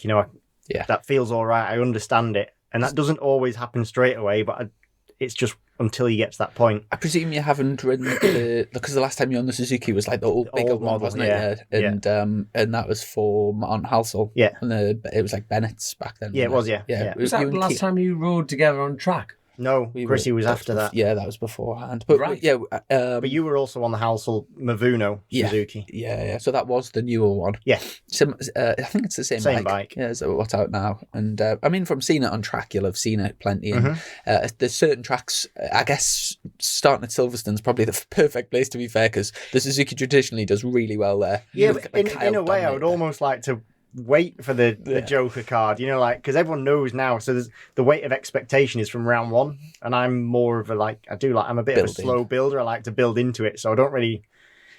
Danny's really excited about round one being Silverstone, whereas I'm the opposite, and I'm like, I wish it was a bit further on into the championship so that I know exactly what I've got underneath me, and then. There's no pressure, but like last year you did win the style competition fully locked up on the Ducati, drifting around that turn. I will literally never see you in this trailer again if I don't see a similar. Yeah, but I'm hoping I've got grip this year, so I'm hoping that I don't win the style competition. No grip. I don't want to see that. Eye up the photographer and just fully big licks just once, massive licks, and then you can pick up the crown yet again of the most stylish. That was tasty. That is the word. Also. I know we're in March now, but you've ran the Christian Iddon Fat Camp for January and February. I call it the Fat Camp. And it was very well signed up to this year, wasn't it? Yeah, it was. Like both months had like 180 odd people. I give you a few plugs on the old. Yeah, I like that. Appreciate that. I was about to say, how many of his plugs have actually called it Fat Camp to your face? Is this the Fat Camp? Do you know what? Actually, somebody posted. It's the first person I've seen properly to post up a change that they've done. Because I don't. It's our friend William Hintz. Yeah. What have you met him? Unbelievable change. Like that's nothing to do with me. That's just over time he's done it. But like he's done it as part of what I did, because I don't advertise it as you're going to lose weight. I do it as like it's to get fitter. So, but as part of it, that's an amazing achievement what he's done. It was a massive change that. Well, he sponsors me and you, doesn't he? He helps out every year. He's what an thing is. He knows it's like he's not a millionaire or anything like that, but he just gives us a little something, which is a lot to us. And what a fella he is, and you would not want to slap off him.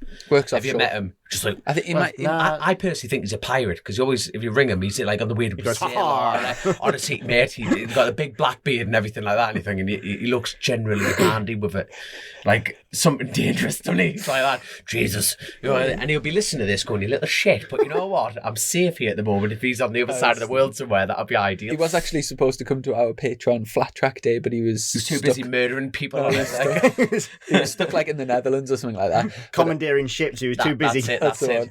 But I've just got me high seas. I'll tell you what, R. I've listened to your podcast with Dave Neal on Off Track. Really, really enjoyed that podcast. It was Rich Energy podcast. It was, yeah. It was, thoroughly enjoyed it. It was kind of, obviously, like, I know your kind of story, and it was very much a run through of like the last 2 years. Yeah. But to sort of condense it into an hour, I thought the crack was great, and I actually Jimmy T was on. I had to be quick. Yeah, no, I learned a few bits and bobs. A little bit about your granddad, which obviously we touched upon, but I didn't know like any of the history. Dave's obviously done his homework, so credit him. But it was really, and obviously people can like log on and listen to that. If you download Off Track, I think it's on all the same platforms as ours. One thing now, and I kind of knew at the time, do you know, about you not feeling too good during the season a couple of years ago, but I never, that podcast like sort of highlighted. Last year. Yeah, that podcast highlighted to actually how serious it was, and like how I honestly thought you just like weren't feeling 100% type of thing. No, yes, I was about to say, because I actually haven't listened to this, so I'm looking forward to hearing this. Yeah, no. Last year, I got pretty. It depends what you say is pretty poorly. There was nothing that. Well, maybe I would have flipping dropped down dead. I don't know. I got poorly from pretty much straight after Knock Hill, and I really struggled. Like I know we laugh about it and stuff, and I do take massive pride in being very physically prepared for racing. And then I just got to a point where it was completely the opposite, and I was hanging to bits.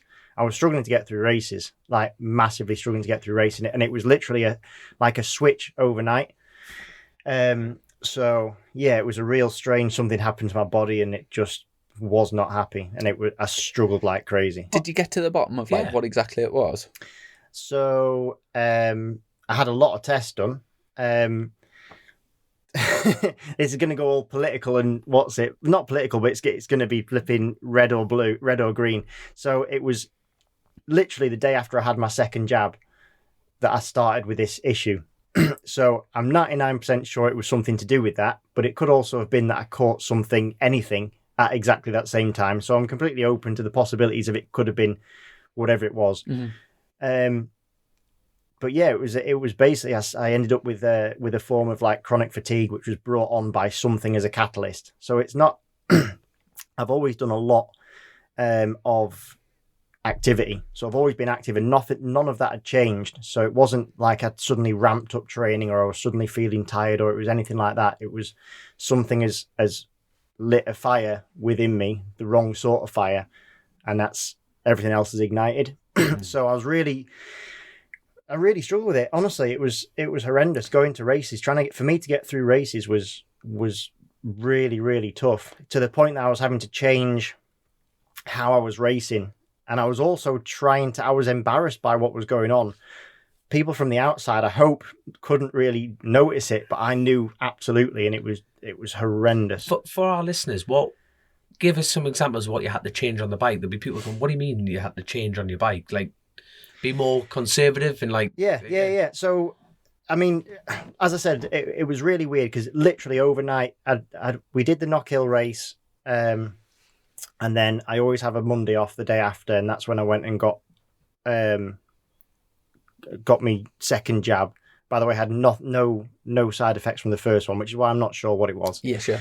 And then I went cycling the day after, so that was the Tuesday after Knock Hill, and I was like, I got to the point where I thought, I'm not even going to make it home. And it wasn't it was just one of my normal rides. And I was absolutely hanging apart. And just a smooth 200 mile. No, but our listeners out there, you know what I mean? Just a jaunt down the road. Just up the Glasgow and back. No, that's it. 100k, but that's never changed. You know, that's never been a problem. So it was just, I was like, oh my God, what's happening? But didn't think too much of it. And I've always been one for monitoring my heart rate, just because I'm just into that sort of thing, and my resting heart rate at night as a low, so not an average, but as a low, I can get down to like low 30s, so 33, 36, something like that. Used to. Overnight, that became mid 70s, and that was the lowest it went to. Blimey. What about that? Because you've mentioned in the past you struggle to get a high heart rate, like say exactly. So that changed massively as well. So it went from being racing's one of the things that I can elevate my heart rate. So it was like previously my max would be like 170, which is high. That's for me, that's really high. Some people that's low, or everyone's tickers at work in a different to a range. lot of people that's dangerous. So never Yeah, mind exactly. anything But else, you know what I mean? Everyone has a range, but I knew that 170 for me was really high up. Yeah. And then next race, because I always wear a chest strap to make sure it's accurate, it was 195. So, and it was basically just going straight to it. And the other thing was it was just continuing on an upward trend. So if the races were longer, I don't know where it would go to. One thing that proper got to us was when you, and this was on Dave's podcast about at Oulton Park, when you came in and you literally started crying in Park Ferme because you were like you'd absolutely maxed out. I had nothing left. I had absolutely nothing left. I knew from just speaking to you that you weren't 100% around that time, but I had no idea it was like that. Yeah. And do you know, from the test that you did, and in terms of your recovery, did it just naturally sort of get better and better over the weeks, or did you have get medication for it? Or no? So for any kind of fatigue syndrome, which was basically what the end result was, rest is the only real cure. But obviously that's really difficult mid-season. It's not possible. The doctor, who's a sports doctor, that did the final diagnosis, he was like, "We just have to stop." And I was like, "What do you mean stop? We'll just stop." And I was like, "Well, no, we've got 6 rounds left or whatever it is, so I'm not stopping." So then we agreed to just tone everything down. But then obviously for me, exercise isn't just a physical thing, it's also very mental, and I want to go into a round knowing that I've put effort in. But to put effort in was to not put effort in. That's such a hard thing in every... counterproductive. Yeah, in every way that was so hard to compute in my brain that actually the best thing for me is to literally sit on the sofa and do nothing. But I wasn't able to do that. Yeah. So now I'm on a gradual slope, so I'm not back where I was. But every month that my So what you're saying is you topped the 15-year record at Loughborough, but you're only at batting 90%. Well, that's the nice thing to know. But I'm still not back to where I was. Definitely not. Honestly. Yeah. Wow. Yeah. Are you still struggling with this? No, not compared to what I was. Not one bit. Now it's only that the heart rates that I'm seeing are still a little bit more elevated. So what it was, it'll be interesting once I get back on a race bike. But honestly, there was races last year where it got to the point where I thought I was going to explode, and that's the only way that I can put it. And I said that to someone. I didn't want to be melodramatic. Yeah, I didn't want to be over, but that's genuinely, I felt like my head was going to explode, or my heart was going to actually pop out my chest, or I literally had nothing left. In that one after Oulton Park, I just burst into tears, and nobody knew why. But I didn't know why. I was just so drained of anything. And honestly, that race, which was the short race, which was the biggest worry for me, because it was the Saturday race, it just everything at once. It was too much, and it was all just everything. I could see something slipping from my hands that I had almost no control over. It was my own body, and it was doing this thing to me that I didn't want it to do. And I was fighting against it, and it was just not giving me what I wanted. And it was just I had loads of things going on outside of racing as well at the same time. You know how things snowball one way and then they snowball the other. It was kind of a huge thing of that. But you asked about how I changed the way I raced. So I would then just follow and just sit there. I'd happy to let someone else lead the race, and I would just sit there and conserve energy until, okay, we've got 4 laps to go. Have I got anything left? Yeah, now we go. Or have I got anything left? No, we're just gonna have to stay here and finish the race. So Jesus. That's so hard to do as a racer. But when you, it's so hard for me to describe that sensation of how fast my heart was beating for me, and how much pressure build up inside my body that I could feel. It was almost like I was going to pop. It was the weirdest sensation, and it caused me to start getting really bad sickness after races, and just it was difficult. But now it's a really the point to get into that bad point was literally an overnight, just a flick of the switch, and it was like heart rate's through the roof. But over time, it is very slowly coming back, and it's more than workable. And I was really happy with that test the other day, because at least I know that I'm in a good shape, even if I don't feel like I'm as I was. Yeah, on track. Yeah. Mm-hmm. To be blunt, in that situation, how many people in the team of Paul Bird knew that? Did Paul know? Did Paul know about the situation? No, I don't. I really tried to keep it completely to myself. It was only, I think, after Cadwell, my side of the garage, knew that there was definitely something not right. The other thing that was happening, I was sweating that much that I would sweat for an hour afterwards, and it was just like running off me, like wouldn't stop running. And there was a few post-race interviews that I did last year, and like I'm just absolutely dripping, completely dripping. And it would carry on, and it was the weirdest thing. It would just honestly be pouring off me. Cadwell was probably the first time that my side of the garage knew there was something a bit wrong. We were doing a debrief, and I had to just go to the med centre, because I needed to go and have someone around me that could look after me if someone. That's how I felt, I was like, I just have to, because the med centre at Cadwell's walking distance from the bottom garages. It's like 50 steps. Yeah. So I just you had felt to. safe there. Yeah. Honestly, I wanted to go somewhere where there was medical professionals around me, because that's just in case, Wow.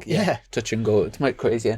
And obviously, we mentioned the fact that you've joined the Bill Base team. Obviously last year you were with PBM alongside Josh Brooks, and obviously I'm waiting to see how you're going to yeah, I'll tell you what, ask the question. No, you ask the question that he wants to ask. No, I can't wait. I can't wait. So go for it. I guess are you kind of surprised with how everything sort of transpired and how everything's worked out, and the fact that obviously you're aware, everyone's got opinions on Facebook and stuff, and I guess the biggest sort of surprise to most people is if Paul was going to replace one rider in his team last year, going off results from last year, you would have expected him to have replaced Josh. Is it a surprise to you, sort of how things have worked? Yeah, I think that was probably the biggest surprise, was that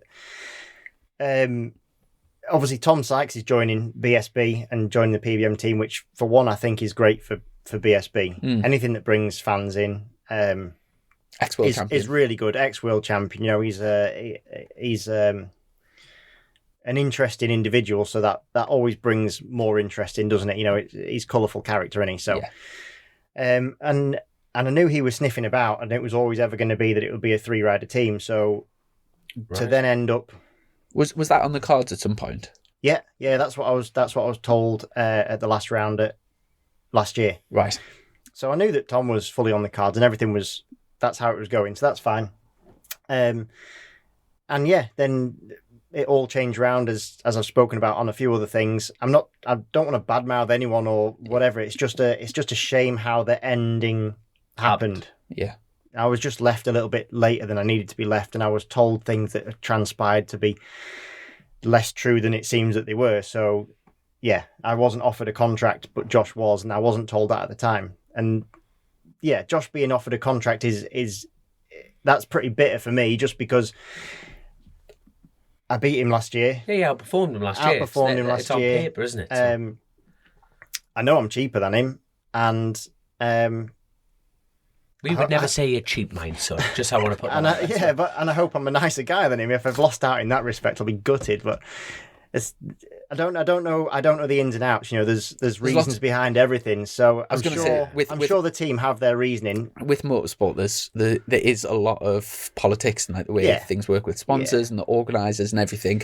And sometimes, like you say, it might have been out of your control, but it could have been out of say Paul's control and whatever. Yeah. So but I guess people will be surprised in it. But like you say, bringing Tom into the championship definitely adds a flavour to the championship, and the fact that Haslam's back as well.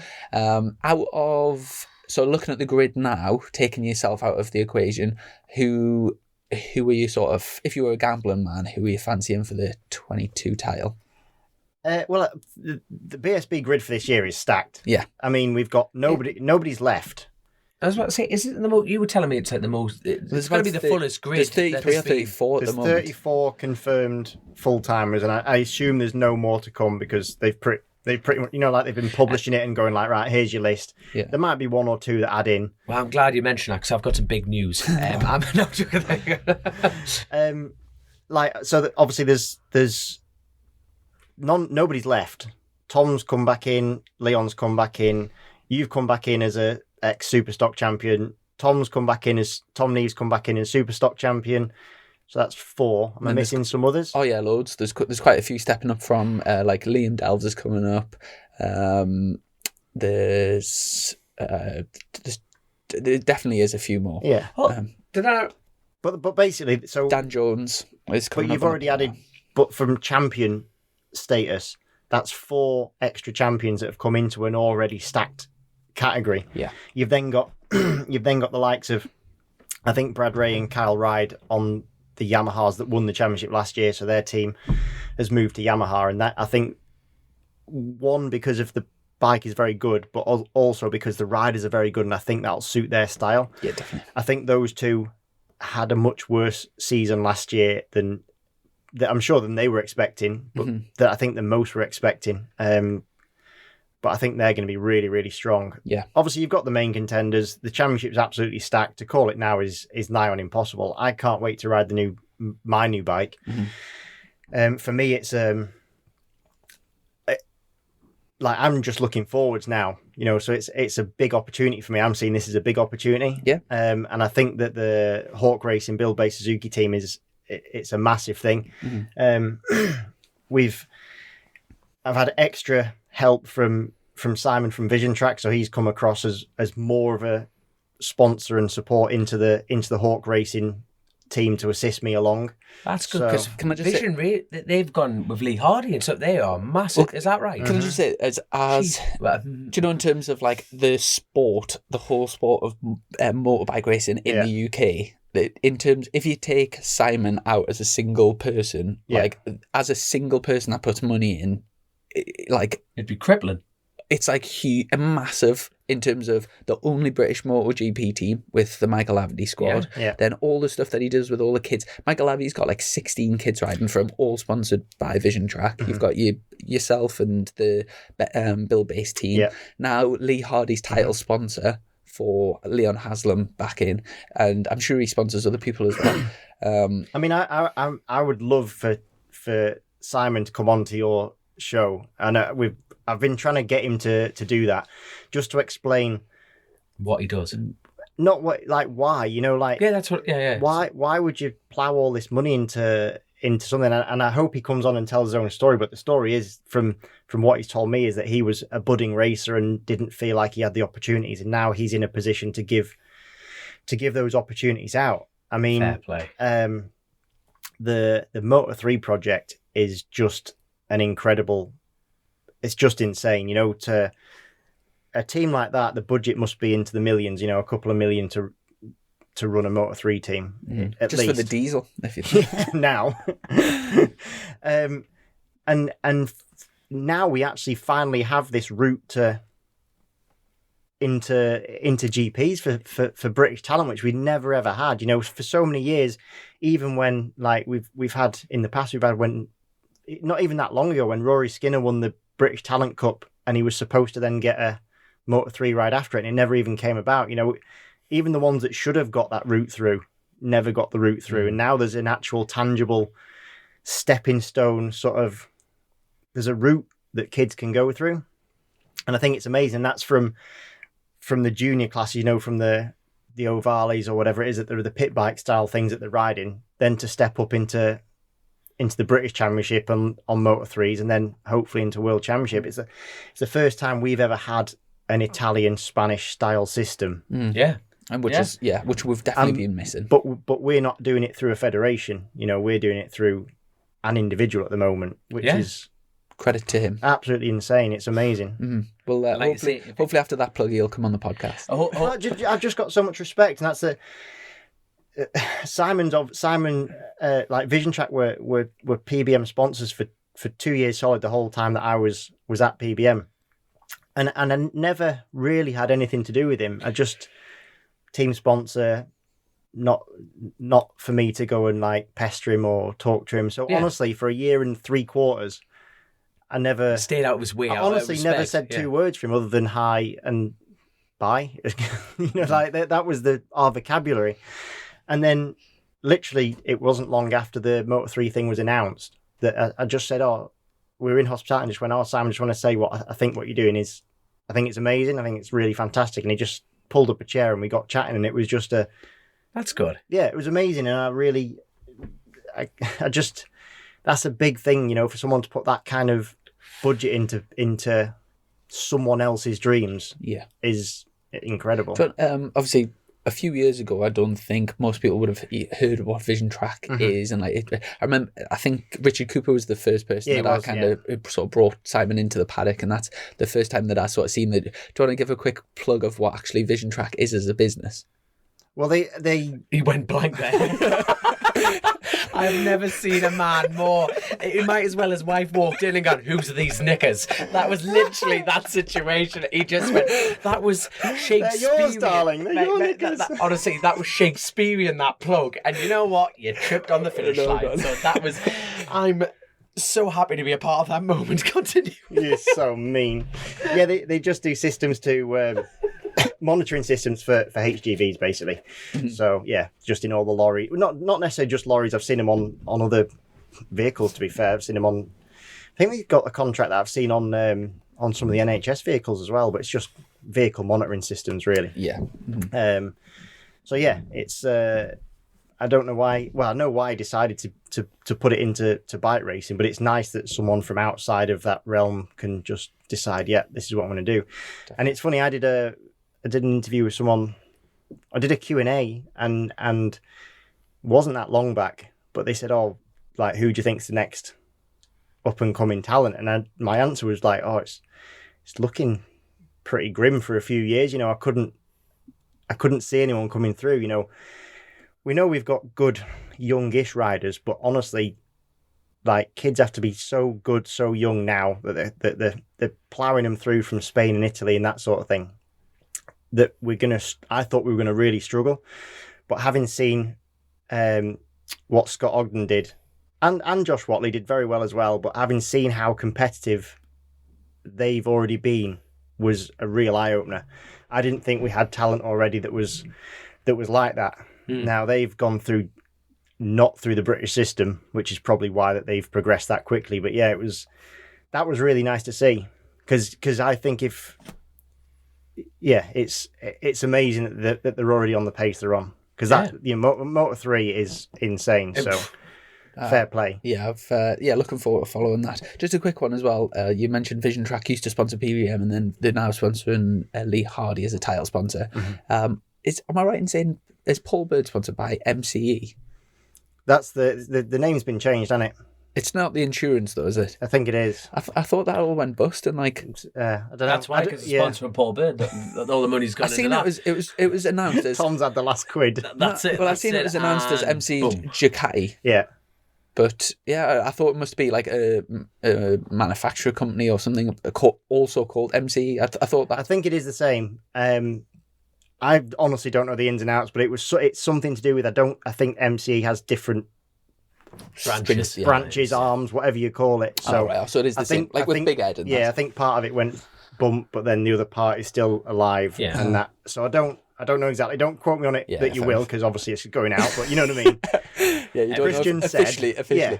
Also, I was supposed to mention this at the start, but I forgot. When I introduced you and your various accolades, now the champion of the Bennett's flat track. The go-karting day. Oh yes, we had so much fun. Didn't we? Well, it was funny, to be fair, because the I think it was called Dan and Tom Neve were probably faster than us too, but then they took each other. Yeah. Well, to be fair, like I sort of pile drive them into them, and then you went from fourth to first. You wouldn't do that, Chrissy, would you? Jesus. Yeah. So Bennett's and BSB had this go-kart day, and it was so much fun, wasn't it? So I was due to do all day. But I forgot I had a Suzuki thing on in the morning, so I missed the morning. And we both turned up in the afternoon, didn't we? And we got proper done over, because the first race we did was the BSB Riders race. So everyone in the morning had already practiced all morning. And we just went on. You get 5 laps, didn't we, or something, to go and practice. And then we had to go and race. So we got done over a bit in the first race, didn't we? But then we had the afternoon to ourselves. I couldn't believe I've still got the bruises now. I couldn't believe how much driving we got to do. It was literally like one race on, one race off, and it was crazy. And then in the final, I was on pole, wasn't I? And like Chrissy just hounded me crazy for the whole race. And with Tom was there, wasn't he? And then there was one of the customers was there. Daniel, he was definitely a racer. He had his own website across his visor. Yeah, it was a go-kart. He definitely he'd done it before. He had the shoes and everything. And the worst thing is I'd actually asked Alpine Stars to send me some full karting kit. But I'm glad they didn't, because I would have liked to write. Can you imagine? Yeah. All the gear, no idea. And I went from first, back to fourth, because you nudged us. And once one got us, all 3 of them got us. And then we had just a BSB round. Yeah. But then 3 corners later, we had a massive pile-on, didn't we? And it was just the funniest thing. We had so much fun. It was just mint crack. But it was one of them where you just think you can't go any faster. It was just we were all just on such a similar pace, weren't we? And just it was really good because we had brand new karts, didn't we? It was a really cool track, and it was a good day out. It's nice when you get to do those sort of things. Yeah, definitely. In terms of, I know you're at Guadix this coming week, and then up to you've got the BSB tests. I haven't had an opening thing. There it is, straight for you, that one. On the in terms of you, Dom, when's your first outing of the year? Croft. Is that at the end of this month? Same weekend where it's Snedden, I think, for the first BSB test. Right. 25th, 26th, 27th. So you have how much? What riding have you done? Have you done any stock 1000 riding? I've done nothing. So literally, You've done nothing. Yeah. You'd be one of the only people on the grid that haven't. To be fair, I think everyone. It's been busy the last few months, everyone. But we're talking about this on the podcast the other day, how much of a benefit riding a super stock bike. What's your opinion on that? Is riding a stock bike beneficial for your superbike racing? Well, so I'm going to go out to Guadix on a stocker because... Yeah, that's why I was getting confused here. I'm thinking, so you are doing... BSB rules, I don't know exactly the rules, but you get a certain number of days that you can use on the superbike. So it would be daft for me to go out on day one, having not ridden for 6 months, having never ridden that Suzuki, to go straight on a superbike, use up a day of testing, and just be like, well, that's one off the list, So if you needed it mid-season and you've used up your allocation of days, then you wouldn't have it. So it makes sense to go out and ride a stocker. For me, I think it makes sense to go and get used to something. But I do think it can go the opposite way. So just going back to 2 years ago when I first jumped on the Ducati, I took a van, went to Spain, did 8 or 9 days on a stocker type Ducati.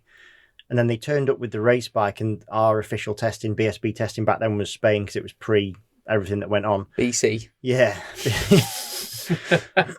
and I hated the race bike. Absolutely hated it because it didn't feel like the nice, comfy bike that I'd been riding.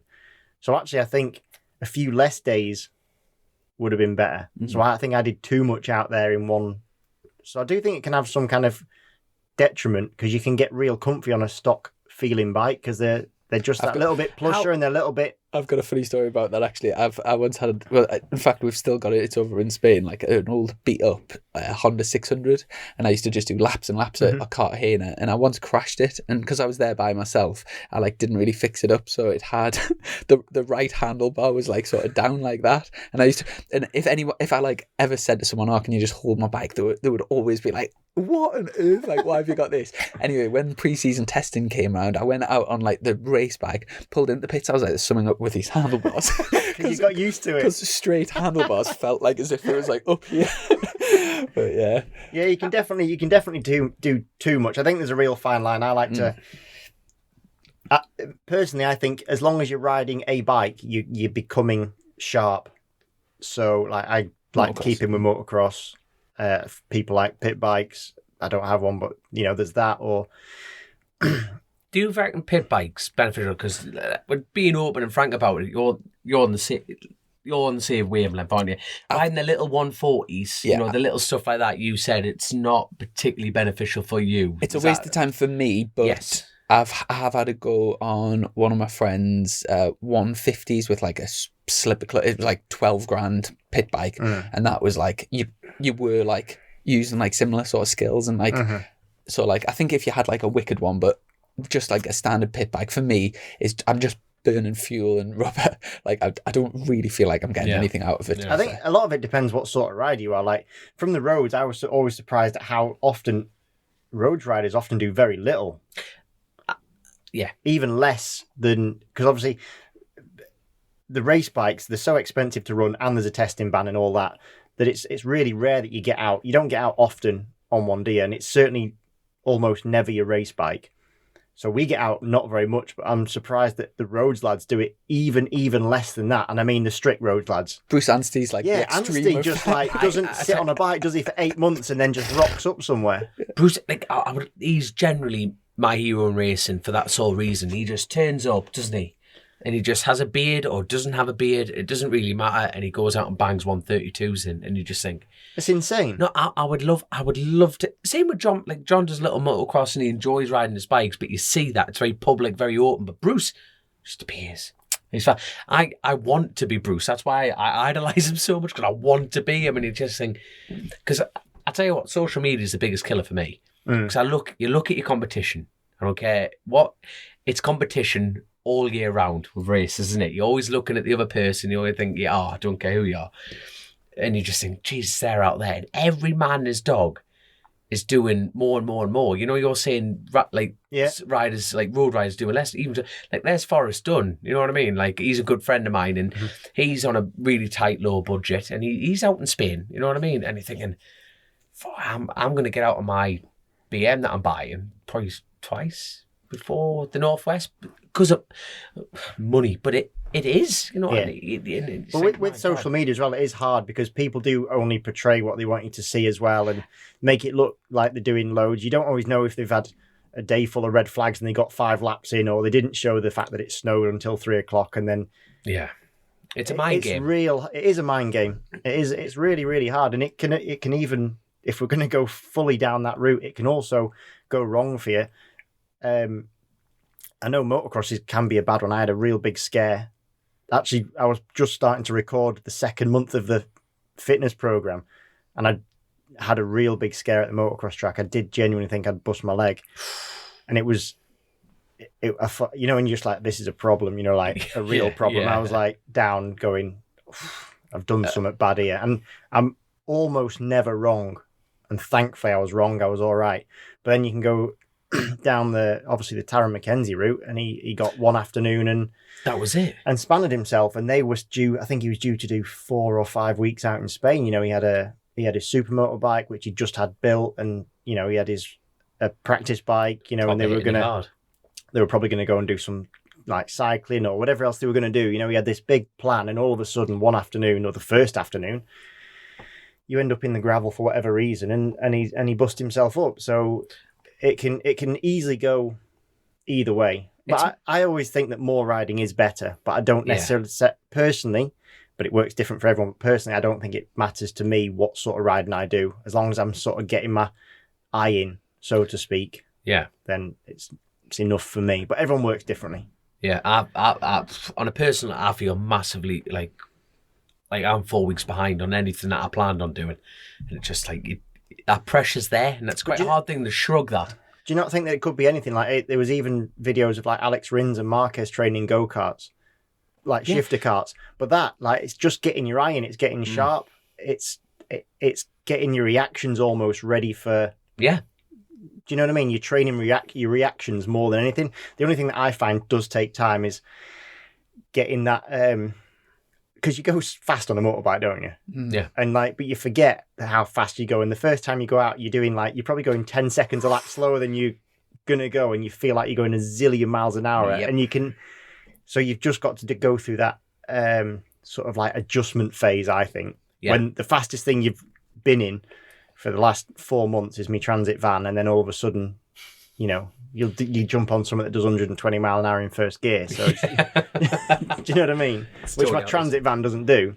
So definitely not now. There's a big adjustment phase, I think. Yeah, fair enough. But also, do you not think it's weird that we've had 2 years where we've basically had 8 months off and then 3 months of absolute carnage, as in like you get going and you just bosh it out from round 1 to round 11, and now... Would you prefer the bosh it out kind of system? I'd love to bosh it out. But But I do. But I think that can work in two ways because obviously, like the injury. Yeah, if you get on a poor run of form or have an injury, then if the rounds are back to back like we've had, that's really difficult. If you get on a good run of form, that can work really well for you. Now we're back to like this normal thing where actually it's going to be weird that you get back from race 1 and you go, oh, I've got a weekend between, and you can adjust what you're doing, or you can. It's strange. I think it's hard that it's come. It's not hard, but it's strange that it's come around so quick. I forgot that I used to spend February abroad and. Do you know what I mean? Yeah. Training and... Do you know, going back to your BSB picks, give us your favourite for the championship and your outside pick. And do you want me? Can I go first? Go for it. I'm going to go... Not including ourselves. Yeah. No, including yourselves. No, you can't because then it just... It looks a bit vague. I'm going to go... You're so vague. I'm going to go Haslam for my firm choice for the championship. Really? And I'm going to go for Bradley Ray as my outside pick. Over to you, Christian. Okay, so outside pick, same team, but I'm going to go Kyle. I'm a big fan of Kyle, as everyone knows whenever I always talk about him. Friends, bike friends. Oh, bike friends.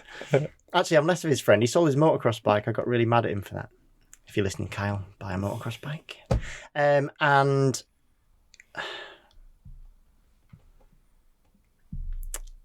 going to stick with the champion, Taron. Why are you so surprised that I said Haslam? Do you just not think he's up to it, or the team, or the bike, or?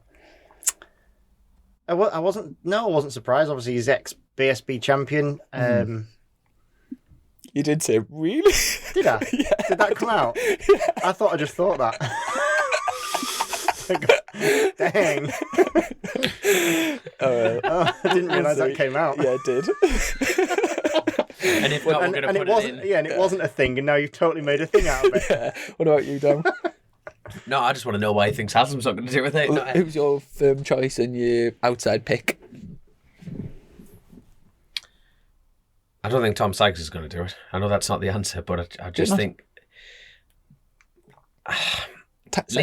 Leon's done it. Sykes has been with every manufacturer other than Jakai.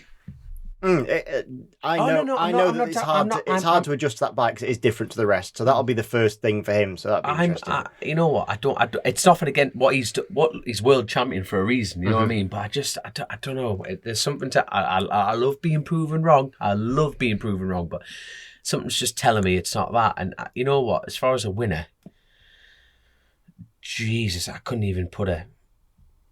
What about O'Halloran? You know what? I want O'Halloran to win it. You know what I mean? If I had to pick someone who want to win it, because I just think he needs to shake that off. I mean, he's no good at go-karting, is he? Is he not? His head was fried. Really? I span him straight away. He said he wanted to go home after the first race. I span him the first race. Class. But no, outside. Not on purpose, to be fair. We just had it coming together. But he ended up going backwards on the ramps. Yeah, outside pick. You know what? It's that depth. I'm just, you know what? You've picked a good year. You've picked an extremely difficult year on a very difficult task to get into British, but I think it's a perfect year to do it. It's just so spicy. It really is. You know what I mean? On and out, I think a lot of people would maybe say Jackson or Skinner or Danny Buchan or Andy Irwin or as an outside pick. I'm just sort of giving suggestions of like who you might. I think the mad thing is, there's that many race winners potentially. You know, race winners. But yeah, actually, there really is. Yeah. You know, I wouldn't be shocked if all them names, Rory, he'll get a win. You know, there's that many. It's such a strong grid because of that reason. There'll be so many winners. But stringing a championship along and that consistency, but then Vickers on the BM. That's big. It could go really well, and you could be right at the front. Who knows? It's mad. You've almost got everyone in their place.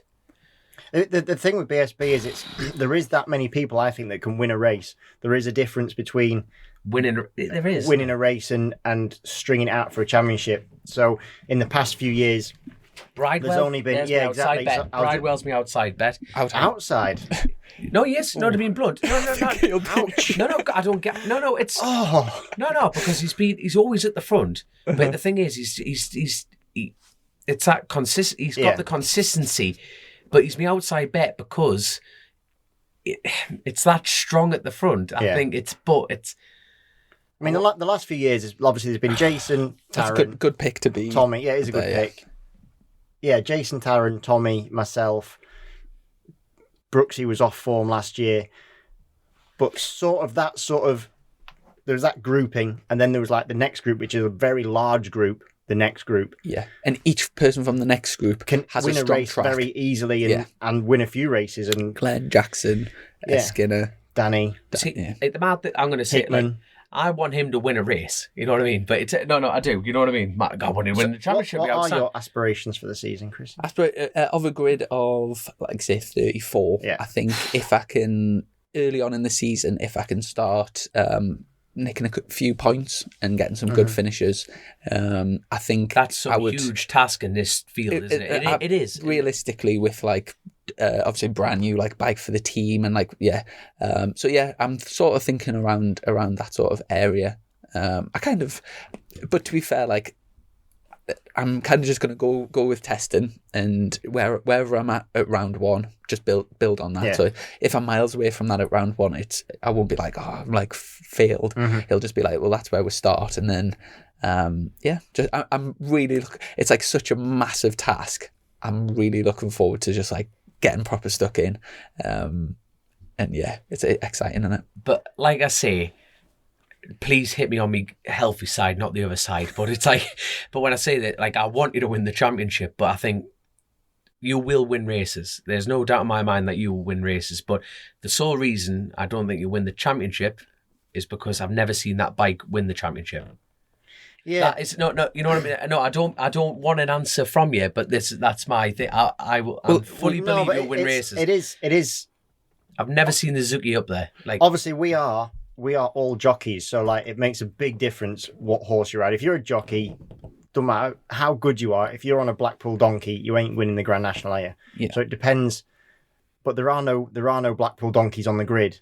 Yeah. It is all a very close field. yes, There's two steps to it. There's one is how well do you gel with your bike, because different people ride certain bikes better and worse. yes.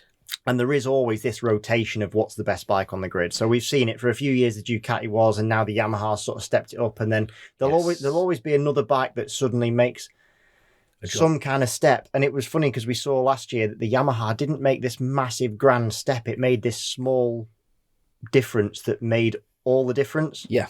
So it could be that a team, a manufacturer, from what I can gather, there's no like massive radical changes from any manufacturer, but it might not need that. Yeah. So it could be that some team just finds some little, something different, and then all of a sudden it changes. But with regard to my bike, I've never ridden the Suzuki in the new one. So all I could do, I spoke to Steve Hicken when we were sort of going through the motions, and I said to him, do you believe your bike can win the championship? And he said, yeah.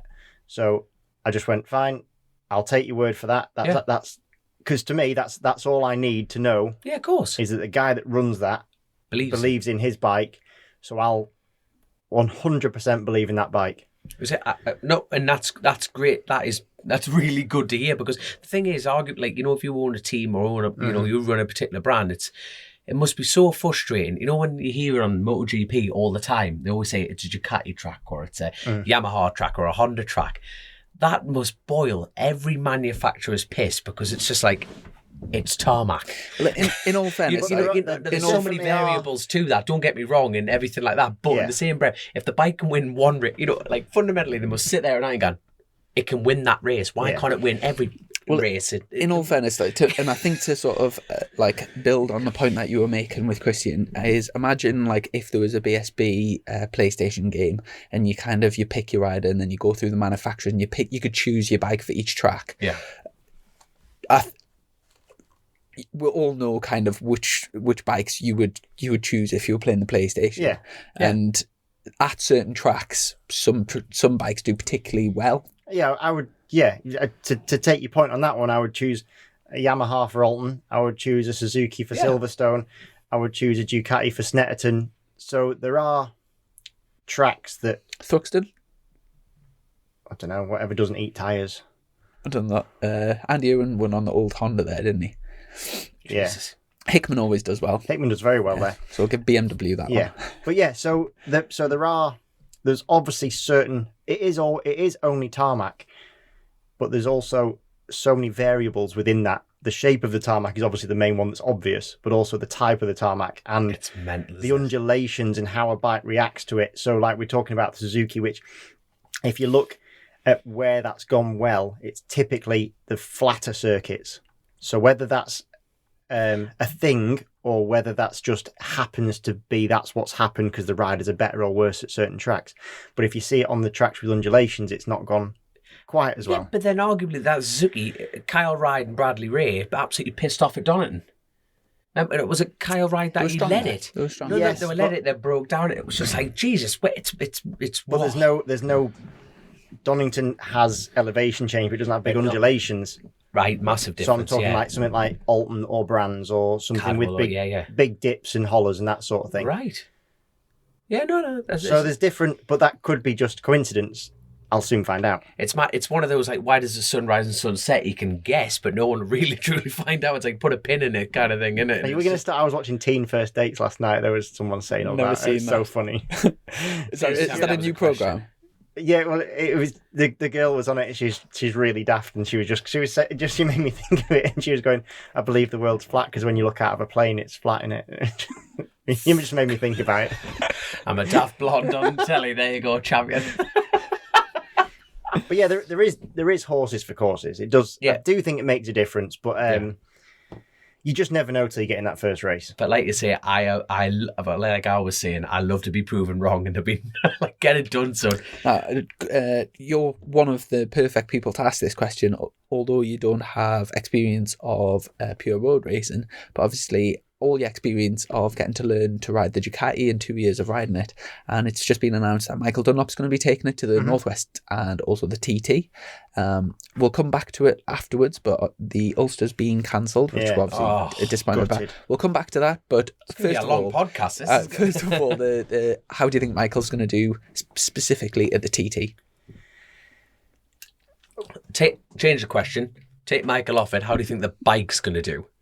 But the bike's fast. Yeah. The bike's fast. And it's probably one of the stiffer, more racy bikes. And given that it would seem that stockers can get very close now to the times of superbikes, I think you also need something compliant. So it might be a bit less compliant than some of the other bikes. So I think it potentially might be a bit more of a handful on a less flat surface, which an actual road is less flat by miles. So I don't know because I've never ridden it on a road surface. But from what you've But learned, from riding it, I know it's a very it's a tight bike, if that makes sense. Yeah. So So you think it's going to be difficult for Michael? Yeah, I think it's one of them where when it's perfect, it'll be amazing. because he's going to go on Dunlops. So I guarantee he's always been a Dunlop man through and through. And if he is, they're also a very stiff carcass as well. So that's stiff on stiff. That's what I mean. It's going to be because he tried Metzler's EDM. He went to Metzler's for a bit, but you stick with what you know, and he stuck with Dunlops. But like you say, that's going to be even. But I mean, stiff on stiff. Michael was due to ride it 2 years ago anyway, so he came in. 19, so the pictures that have come out are the pictures from 2 years back. So it's not like a new thing. Yeah, I think it's just a rollover because obviously this is the first year we're going to get the roads back. Yeah, it is. Yeah. So. And going on to the Ulster Grand Prix news, obviously disappointed. We kind of heard it was all like sort of positive rumours going on, and I think kind of built everyone's hopes up really. We were getting told a lot of good information. It was like, and we were saying, yeah, here we go, and it's we were actually just discussing beforehand, and it's unfortunate. The biggest as a rider, for me as a rider, I'm generally gutted, but the most outstanding points that I'm gutted about is the fact that it's the beginning of to lose something as big as the Ulster. Yes, is big. It's very damaging. That's the tip. No point sugarcoating or trying to go around it. It's I've always seen road racing as always a three-headed dragon because it's the Northwest, the TT, and then you've got the Ulster Grand Prix, and then obviously there's other great events. Obviously piggyback. Well, yeah, the term is piggybacking it. You know what I mean? But yeah, they're the internationals, aren't they? And everything's sort of off the back of them three. And of course it is. Yeah. To lose the Ulster is like I've never raced the roads, but I've been to the Ulster and I love it, and it's amazing, and it's just such a shame. And as well, I think it's a really nice middle ground between the Northwest and the TT as well. Yeah. As in, it's more short circuit-esque, but it's not so triangular as the Northwest. And it's not so long and difficult as the TT. So it's kind of that middle ground between the two. I couldn't agree more. They've both got huge attributes, but I tell you what, the most I'm gutted thing about is how my rumour didn't kick off properly, that Faye Hull was going to buy it out. I started that rumour, and unfortunately it didn't get any traction, and Faye hasn't... Did she hear it? You probably needed her to hear it. But I get on a lot of people's nerves a fair bit, so she probably was thinking about it and heard me do it and gone, no, I'm actually going to back out. But Faye, if you are listening, please reconsider. So is it a completely done deal? Well, is it like off the table? You know, I just think it's just not this year. It's definitely not this year, but there's talks. Definitely not this year. Definitely not this year. It's been canned for 2022, which was the century. It was going to be the century year. This one. And what was like the end of it was it's looking the reasoning, funding, finance. Yeah. So, by reading between the lines of what the news has been released, it's the fact of. It's due to funding. I think the Ulster was looking for funding from the Northern Irish government, but as you can imagine, they've played the card safe and said there's only enough money in the pot to fund one event. Now they've gone down the Northwest route because it actually draws more in for the tourism, and you can see why. I can totally understand. The Northwest is more commercialised. It's in more city centre rather than the hills of Belfast, but it's just unfortunate that it's just not enough money in the pot to run both events, and that is the nature of it. But they're very careful with the words that they're using, because they're saying it's looking very damaging towards the future of the Ulster. They haven't said that's it for the Ulster, Tararoo, but basically what they're saying is need cheddar. So they needed a big sponsor, put like a private company or something. Yeah, that's it. And the rumour mill's saying it's like 800 grand. All right. 800 grand, that's what these are the things that you can imagine. The other bloke down the road will tell you, it's 20 quid. And then the other bloke will tell you it's £1 million, and then blah, blah, blah, blah. I've got a few Patreon questions to ask, but just beforehand, we've got some. Have you ever done the scales game? Nah, but I was down at Matt's the other day and I sucked at it because we tried it. Oh, really? Yeah, and he's so good at it. Do you know? Well, every scale's different. I'm just glad Matt's alive. I've been trying to ring him. If you're listening to this, Matt, I'm just glad you're alive. Son. Do you know what Matt got? Wait, like double what I got. I don't know. It was honestly, he was so. I've got little tiny hands. I couldn't do anything. I'll have a go, but I'm flipping. What was it? Hold on, what did that bloke get at the show? 17.5. The best. Did he have humongous hands? I don't know. The best rider that we've had on the show was Skinner. Hickman got 13.5. Johnny Ray got 13.6. I think I did about 8 on that one, yeah. I've got right wimpy hands. Hold on, when Rory Skinner banged out a 14 or something? He's the highest rider from the show. But yeah, someone at the show got 17.5, which is ridiculous. Our patron, Sam Ward, he got 15. So comfortably as well. You might have topped the Loughborough thing, but... I'm definitely doing the grip test very well. Yeah, go on. So...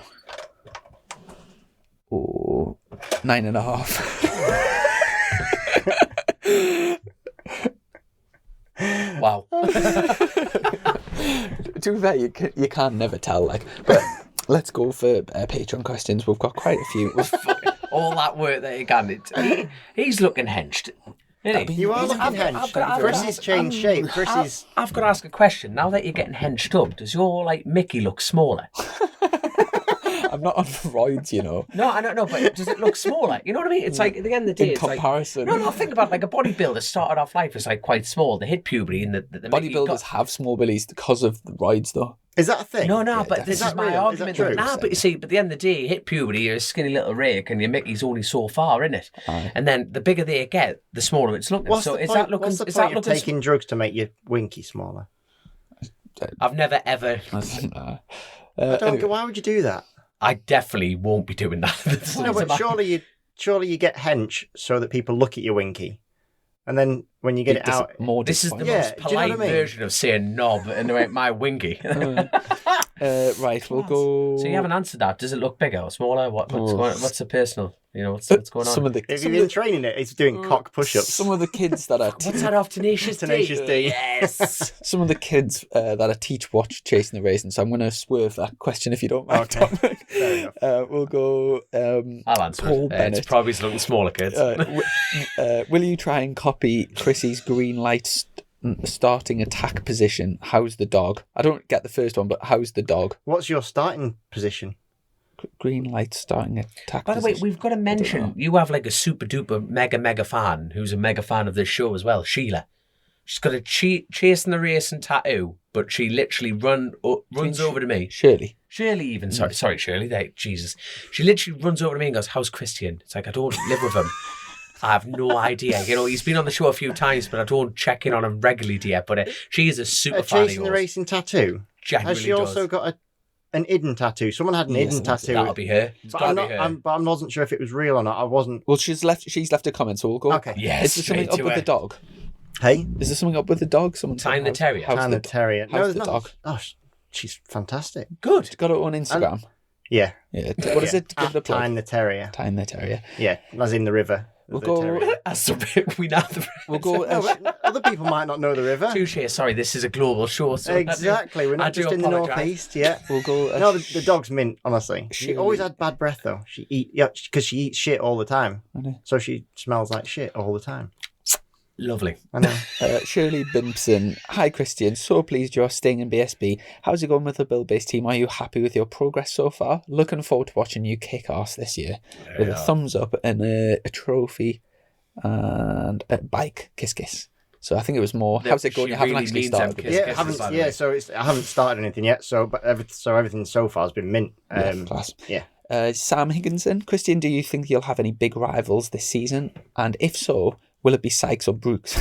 glad you're staying in BSB. Good luck for the season. I think that's like a weighted question. Do you feel like given the position, you kind of want to specifically beat the PBM lads, or are you not kind of?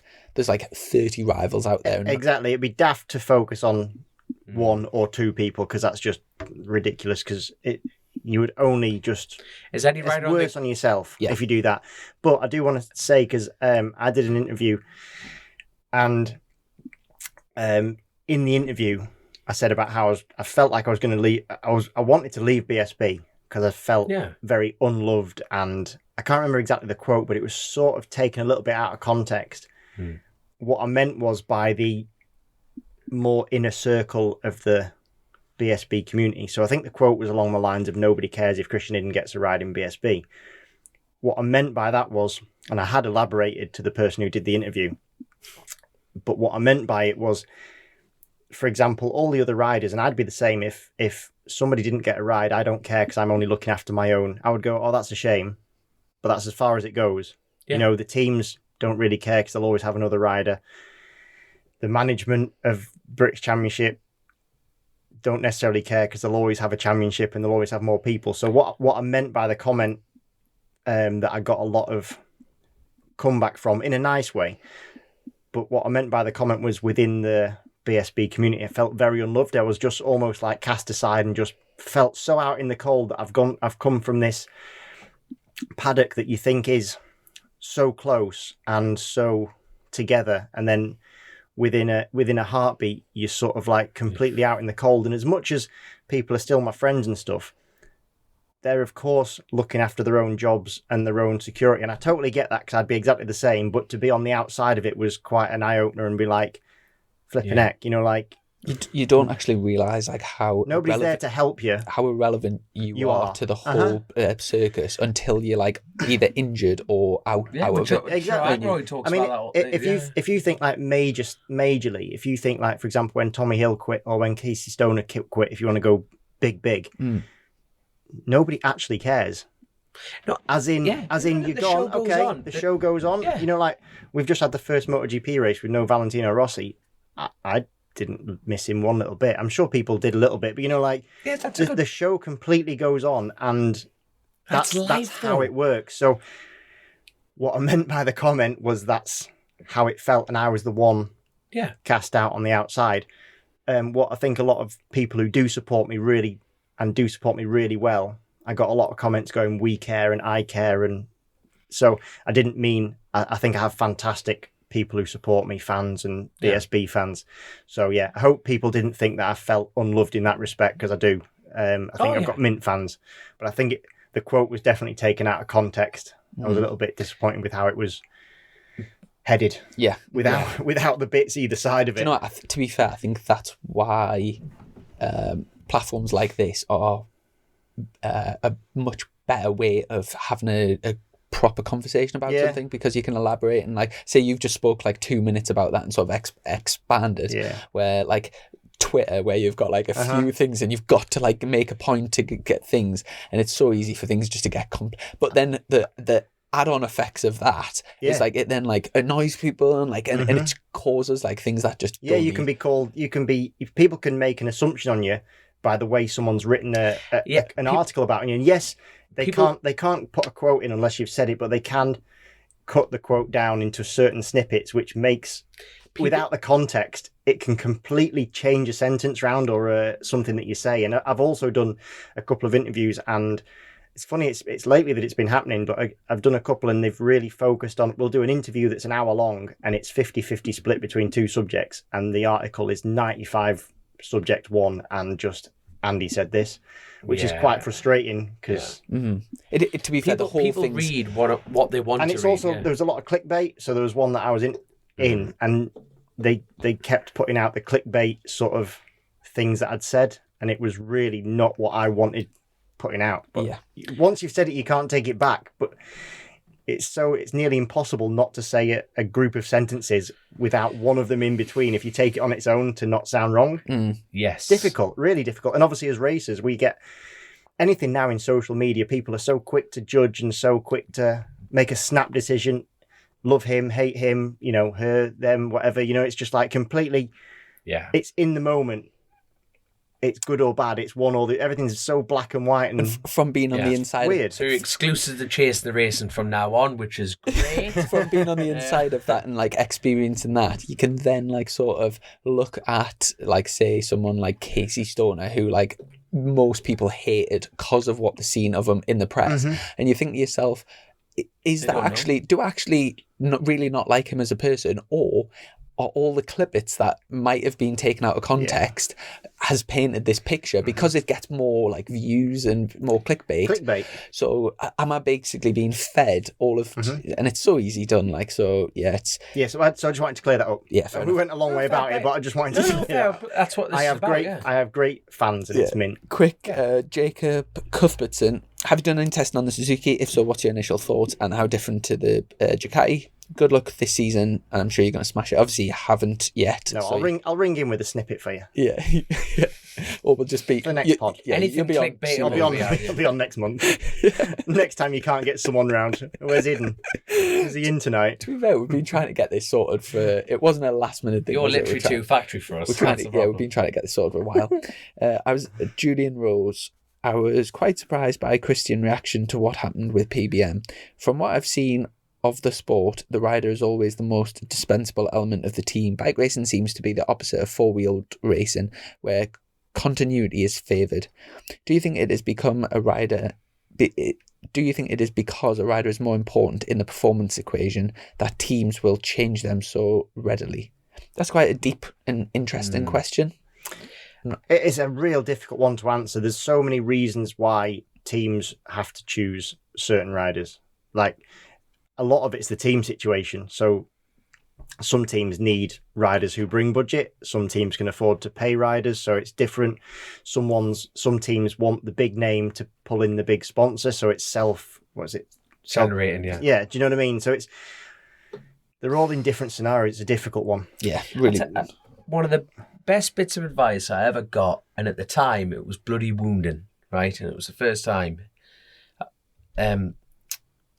Basically, there's always, like he said to us straight in my face before I got on his bike, he went, "Remember, Dominic, there's more jockeys than horses in motorcycles." And at the time I went, holy and like that was, it came across very malicious, you know what I mean? But it's only now, it's like, you know what, you've got to take you've got to take advice that you want to, and you portray it how you want to perceive it, kind of thing. And you think, Jesus, it's only now it's starting to come to light, and you think everything that we just talked about is very much that. And as a rider, it's terrifying because it's people see us. And another bit of advice, like, I think someone should better take notes of this, is that motorcycle racing feels like the only sport where you go to the circus and we pay to be a part of the act. You know what I mean? I see that two ways. So yeah. It's a dangerous position to be in. So I'm fortunate enough to be it's my profession, and it has been for years. So I'm Rightly fortunate so, to though. see it that way. However, the question is, would I then race if it was costing me money? The answer is yes, but I would do motocross. So I'll do something that I enjoy more, or it's more accessible to me, or that's what I would do. So the truth is that we all start racing not to become a champion. We do it because we're kids, or we've got into it in whatever part of our stage of our life, but we've got into it because we enjoy it, and it's mint. And then some of us get to a point that you're fortunate enough that it then becomes your job, and you can often forget that the start point of why you did it. So yes, 90% of riders pay to perform in the circus. However, you're enjoying that performance, so it's I'm kind of on the fence with it. You know, like it's a daft thing for me to say, but like, would I ride for a team for nothing? Well, yeah. So, you know, if Steve Hickens listening to this, you know, didn't say that, but you know what I mean. You get to a point where you shouldn't expect it because you started out because you enjoy it. It's a weird, it's a weird thing. I totally agree with what you're saying, but then argumentally, I'm sitting here listening to this, going, "You deserve to be paid." I know it's very difficult, but I agree with what you're saying and stuff like that. But a lad at your level, you should be getting paid. Can I just jump in? No, you can't. Shut up. And say it's very easy to equate it to other sports and like see the sort of inequality and the unfairness in it. But if you take that out of the equation, like for example, this year is like I'm happy to like sell everything I own and put everything into like sort of chase my dream, which is what I'm going to do this year. Which is amazing, by the way. Yeah, and it's like if I could be doing pretty much anything in the world for like 2022, like I'm actually getting to like have the opportunity to do exactly what I would want to do. Yeah. So it's nothing. I'm not doing that to make money or to like the money thing's got.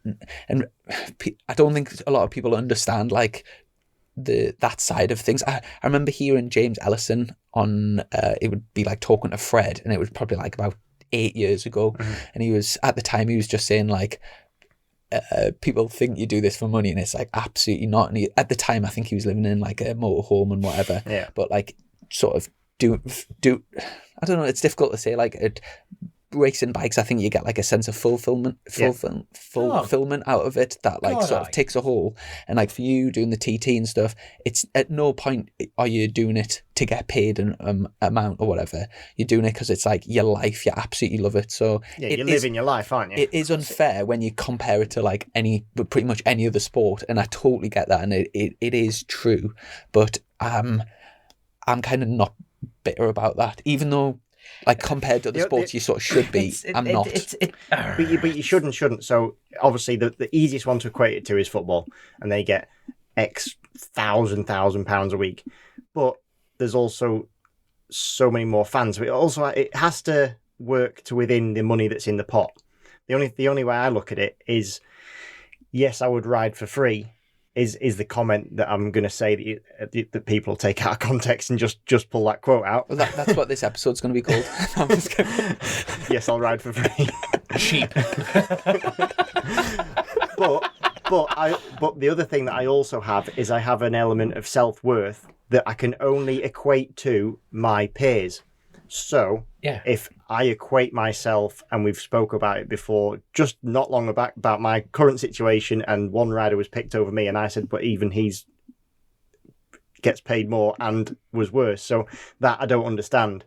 So I see myself with it on a scale, and I know where I sit on that scale. So I want to be remunerated in proportion to people doing that sort of job, and it's the same in any job, no matter what your job is. Yeah, I think it's exactly the same. Just to jump back to the Brooksy thing as well, it's very much on. It's a whole thing, and very much on past experience, and obviously as a double British Superbike champion, like for example, Rossi would be like massively out earning everybody, even when he was like 10th and 15th, because of his past experience. So kind of like once you get to like being double British Superbike champion, even if your form isn't as strong, you do carry like a bigger weight, and you also have a name that you carry around with you.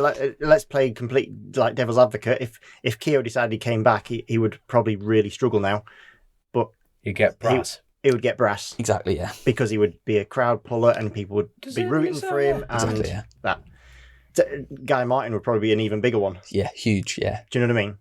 So that's a completely different flip side, but yeah, it's not just about talent wise where you sit, but I remember years back. I don't know if I've told you boys this story, but years back, when Philip Neal was I was staying with the Taz team, and he was talking. I think it was either Giuliano or Haslam, or might have been Sylvain Gintoli. One of those three was going to sign up, and they were going to get mega bucks compared to what I thought was what I was on. So I offered him a deal that I would ride for nothing, but if I beat my teammate, I want his wage. Nice. But he didn't take me up on the deal. Oh, really? And that would have been with Davide Giuliano, who did a round and a half. I would have been quids in. He did after like winning. Did he win? But my point to Philip was, I believe I'm better than any of those boys that you are going to put next to me. Yeah. So therefore, I want the same. Yeah. You want the reward. So I'm happy to put my own neck on the line to prove that. So I'll ride for no. But if I beat my teammate in the championship, then I want what they got. At the end of the day, which would have been cool. But then can you imagine I would have been on the slowest motorbike going? Can you imagine if we got to the last round together and it was me and him like battling for whatever in the championship? I'd be like, meh. That's it. Boys, my bike's broke. No, it's not. They're doing the tyre pressure check for you. I guess the market value, the market kind of dictates the price. That's what I mean. So there's a sliding scale. Yeah, and it's a whole picture in terms of like the money that's brought in from the sport, how big the sport is in the country, like how well it's publicised on TV, all that type of stuff. So yeah, it's one of them. We're boring you there, Tom. Thomas fell asleep in the corner. Sorry, what were we talking about? Last few Patreon questions. I think we've done all of those. We had James Williams. Does he feel less pressure now he's not at PBM? Who's been the best teammate he's had in BSB? That's a good question. It's a different, I would say, like in terms of maybe not the expectation you're putting on yourself, but the expectation from others. Obviously, talking about like the horses type of thing, being on PBM, there is a level of expectation, which is definitely, you don't have that level of expectation from the spectators on the Hawk bike. Do you feel that? Do you feel like a bit more freer? Well, I think you hit the nail on the head that intrinsically it's the same because you put the same pressure on. Extrinsically, yes. I definitely felt the weight of expectation 2 years back. And I think now I think my mindset's a bit different anyway. And I'm after 2 very good years of fighting for the championship, I'm more than confident of my abilities. Whereas previously, yes, I was confident in my abilities, but you still want to have the results to have backed that up. Yes. Otherwise, you're just a dreamer. Do you know what I mean? Like within you believe it, but that's no good unless you've showed it. Now I've had 2 years of showing it, so I know it. There's just sort of a job to be finished. So it's a different within myself. I'm sort of happier, and So from the outside, there's definitely less. People are probably talking about me less, but that's fine with me. I've always liked being sort of the dark horse and underdog, so that's fine. Do you know? I know the whole relationship didn't sort of end the best, like the whole PBM split thing. Well, it didn't end badly. That's not so. It's kind of it didn't end badly. It's just a shame that it sort of petered out. It's kind of it's almost weird because I left the final round. This is one of the biggest shames for me. Is I left the final round. I had a massive crash at Brands when Danny Buchan collected me, and I ended up really bashed up. Thankfully, okay, but really bashed up. And because I was continuing with the team, so I thought I never said a proper goodbye to everyone. You know, if I knew that was the last time I was going to work with them, there would have been more of a send off that I could have. Whereas all I did was go. I just went to them. Went, listen. I feel groggy as like I'm just going to go home. I'll see you over the winter. You know, like, and we'll arrange next year, sort of thing with the team. You know, I was like, it wasn't the. Thank you very much for everything. That was a shame because that would have been really nice, and we had 2 fantastic seasons together. So that was such a shame because I would have liked that, and then the rest of it did just sort of peter out into this sort of radio silence that just sort of went quiet. It was a shame. Yeah, that's all it was. It was a shame. We haven't ended on a bad note. It was just a shame how everything ended up. That's all. Yeah, I know what you mean. And obviously, saying that. But in a sense, I presume you kind of look back on the 2 years with Birdie's lot and like sort of kind of grateful to have like those 2 years with the team and like got lots of good experiences. Now, do you? By the way, very quickly, best teammate was Michael Laverty. You missed that bit. Best. Riding for like one of the biggest, most established teams, most successful teams, do you feel was it what you kind of expected beforehand? And do you know what I'm saying? It's funny because I've ridden for so many teams now throughout different types of motorbike racing, and now in BSB I've done like Halsell team, Taz team, PBM. You know, so now with Hawk, so. Sort of going through them, and all of them you find they have their strengths and weaknesses. If you could sort of pick and choose the really good bits from different places, then. But yeah, there's all the teams I think that I've been with have certain elements that they do better than other teams, but they all have elements that they do things worse at. I guess that's good. Good for like definitely. Yeah. What's been your favourite livery you've ridden for? We're going to go back to Taz because we haven't spoke yet about Hutchie's new TT bike. Lovely that, nice. Right, that was like we have to hit on that because that is just the most beautiful. And we didn't even hit on the fact that Hutchie's now signed back up because I spoke to Hutchie not long back and he was like, "I ain't got anything." And even when I messaged him yesterday when the news came out or whenever it was, I think it was yesterday, and he was like, "Oh, it was lastminute.com." Yeah, I just thought I was speaking to him not long ago and he was looking at something completely different. I've just thought about that now. That bike looks beautiful. So yeah, in terms of a team that can put out a beautiful motorbike, like I mean, Philip Neal loves a Pantone sort of. You know, like I can't imagine what he's like picking a colour for his living room. Like that thing must be covered in Dulux like testers.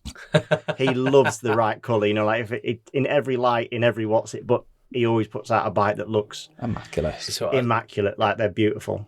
So that's definitely answered the question for that, because on the last pod we were talking about what's your favourite livery, and yours is it still the FS3 or is the Milwaukee? The new one, the new FS3. Yeah, we're talking about BSB liveries for this year, and we're just kind of that Gas Monkey one for things Gas nice Monkey for me for T. Yeah, it does look good. I'm a big fan of green nice. though. Yeah. I like the green. Obviously the Hawk Racing Suzuki is the best one, but I do actually I do also quite like the Honda one.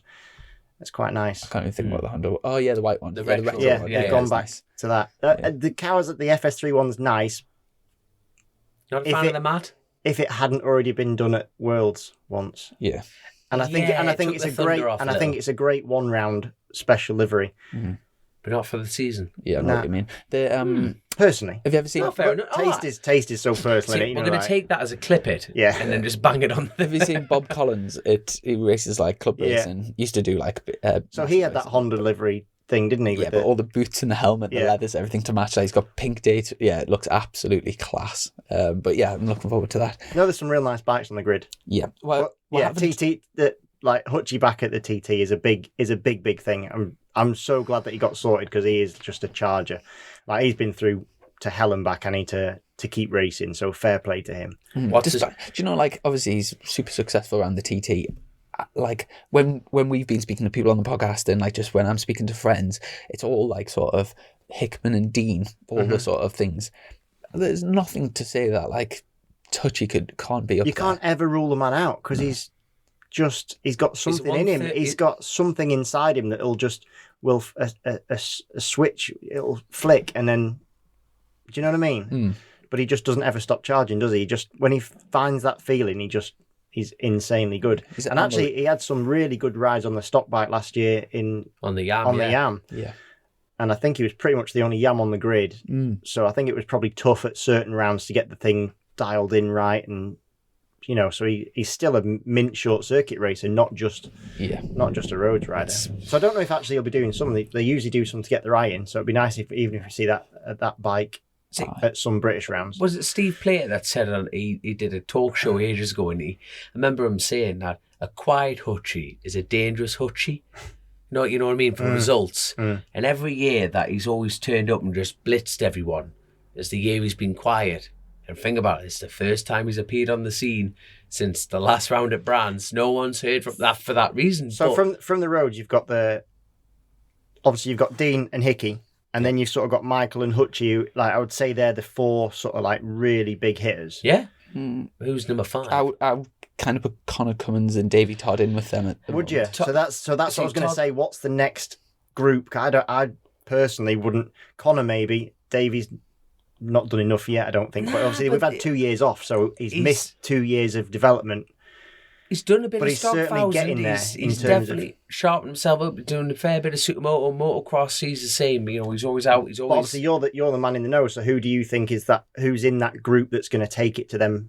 The 4. What I mean is the 4 established. Yeah. Oh, we're talking about big bike here. Yeah.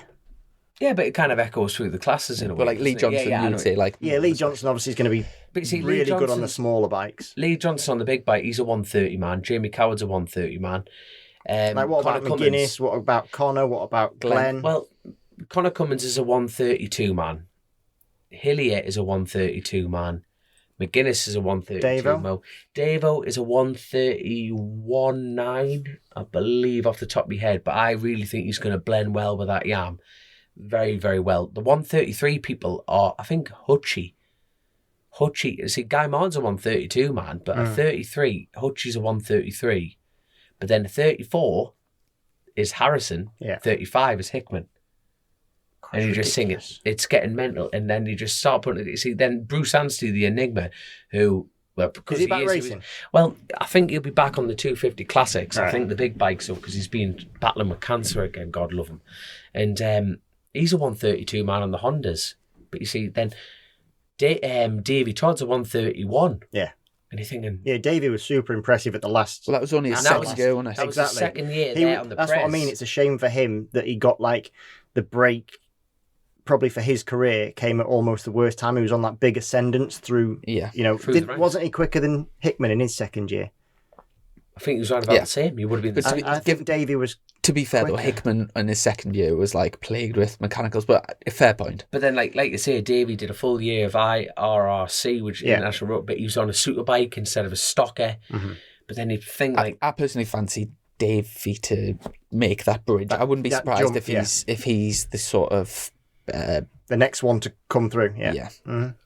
Interesting. It'll be interesting. The thing is, with 2 years out, it's going to be really interesting, isn't it? Because we just don't know. We've never had a break like that. Even in the shorts, it's been at least we've had racing, whereas you guys haven't had racing.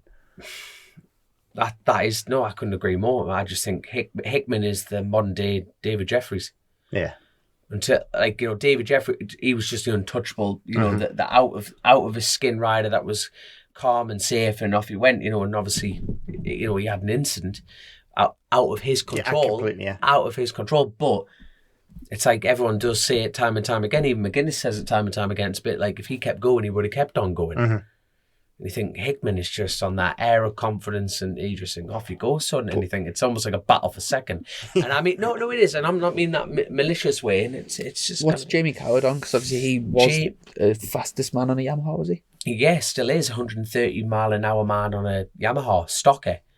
And then you think Alan, the OMG team, the Rich Energy lads are going to be turning up on 2 Superbike R1s. Which is Davo and Hillier. Davo and Hillier. Yeah. Now, Hillier, he's in the similar camp to... He's an enigma as well, Bruce isn't he? He just tips up. He's pissing around the desert at the Dakar, He's like been racing training. in Abu Dhabi or Dubai this weekend. Sam Sunderland won, and I know that Hillier was out racing doing Yeah, it was a qualifying He's race. Hillier's normal like on an enduro bike. He's an absolute animal. And then you've got Dave on the other side of the world spinning around getting a suntan, just smashing tyres, These lads, I tell you what. That's not good for the environment. For anyone that's listened to the whole thing, we have to bookmark it. I genuinely don't believe they'll have a green party in Australia for some reason. I generally find it hard to believe. Can we call this podcast Greenpeace? Greenpeace, get it done, son. There you go, get it done. But no, I just think I think the most talented rider out there is almost going to be Davo. And what I mean by that is, you stick that man on any bike, he'll go quicker. The horses of course thing. You put him on a naughty, he banged out a 131. You put him on a Honda, he'll bang out a 132. And he just turns up and just off you go. It's like that. I think Hutchie's when he did them 133s on that Tyco bike, he was out of shape. Proper out of shape. If you watch that, he was riding like Dunlop used to ride. Dunlop calmed down. You know what I mean? He got smoother yet faster. But then Hutchie you picked the word perfectly. That charging element. Yeah, and I just think charges. A Hawk running anyone at the TT? Not that I know of. Right. Because they were running he wasn't English. I didn't recognise. Lawrence. Lawrence, New Zealand lad, Yeah, and Newcomer flying, absolutely flying. Okay, maybe I've not asked them about it. I do think they have plans for a couple at the Northwest. But speaking of Northwest, old news. That's new news again. James Ellison. Yeah, that was announced today, wasn't it? Yeah. So they're back at it, which is good, isn't it? So it'll be interesting to see how he gets on because he hasn't he's been on the ambassador roles rather than, is that the right term? Yeah, he's sort of been helping out, hasn't he, with Bjorn Esment's. He's team manager, I think, isn't he? Is he? For team Power Slide. That Clark. Yeah, Brad Clark. Brad Clark, thank you very much. But even before that, he was working with Alan. Yeah. And then vice versa. So it'll be interesting to see how he gets on. I mean, that's a big name to go to the Northwest. James Ellison's, MotoGP rider. That's no sort of small thing. So that's pretty cool. It'll be interesting to see how he gets on. Did you see the TT numbers have been handed out? The start numbers, not the seeded ones. Does that mean you're seeded in every class? Every class. Seeded. So I don't know where I'm going to sit. I hope I'm not 20 again. I reckon. How many get seeded? Top 20. Oh, right, okay. But because they've reduced the grids, I don't know if that's been... But then arguably, Crowie's 22 on the Supersport, so it must be the top 20 again for the seed. But they're like a bit of a show at the TD, and they'll just string that out a little bit longer. But do you have the same number for every class then, or not? No, they can spin that round. So you could be 5 for the thousands, for Super Twin, or 12 for the twins. Yeah. But you see, last when I was seeded, it was 20 for all of them, which was ideal for stickers. If you won, do you always start one? The roads were not different. No. So David, no. Because it was always McGuinness used to always go first, didn't he? And then he used to. Hillier did it for a while. Hillier did it for a while. But last time we were out, David Todd went off as number 1 on the Super Twins. Yeah, was that correct? But Twins sort of one to itself, though, isn't it? But stock, Superbike, and Supersport. Yeah, I thought they always kept the same, but probably wrong. But you see, then the mad thing is, it doesn't matter on your lap times. You know, it's that kind of thing because then it's a bit like, I don't know. I just hope I'm not 20 again, and you know what's going to happen. Well, you're going to come on the show next time. You hope you're not 20 because you have to come through riders that you don't want to come through.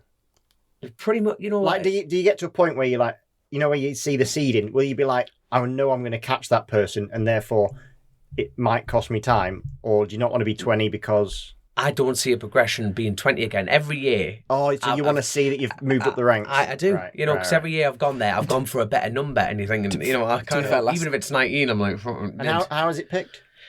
Them. It's up to the TT organisers. It's not like what's your lap time? No, not at all. So I think to be honest, I think what they'll do is like the TT have that beautiful situation of where they can make a show for themselves. Yeah. And I think they discuss it between themselves and speak to the riders where they want to go. I will be incredibly shocked if Hickman's not number 10 again. Yeah. But then they won't set off Harrison in front. If I was running, okay, I'll tell you what. You set off the TT grid with the front runners. Where would you want to see riders? That's a good question. Same for you, Chrissy. What do you start? I would stick McGuinness off first, just to I would, because I think he's a good. The point is, in his career now, he's probably a very good. It's really wrong to call him a sweep. I don't mean him as a sweep, but like the first man through, it's always good. It's good for the crowd to see McGuinness first, and that's the angle that I thought. And also, just he's like he knows he does it right. He's just it'd be nice to see the number one on, like sort of leading the way. Do you know what I mean? Yeah. So all right, where would you put Hickman then? Because he normally goes off at 10. And it's a bit of a crowd pleaser. Makes a bit of a race for it. I think that sounds good. I think almost slightly back to front running almost works. So if you could go whoever out of the big four that you think is going to be slightly slower. Contention. So fourth best first and then third best. And then so maybe towards the end they end up somewhere together. Even though you're trying to keep them apart. So I guess from a health and safety point of view, which what I guess they're trying to do is keep people apart, then it doesn't work. Do you know from when you started 20th, obviously of that grid, unfortunately we lost Daley Matheson, who was, at the time, I think he was starting 18th or 16th or something. I think was he 19th? Was he one ahead of you?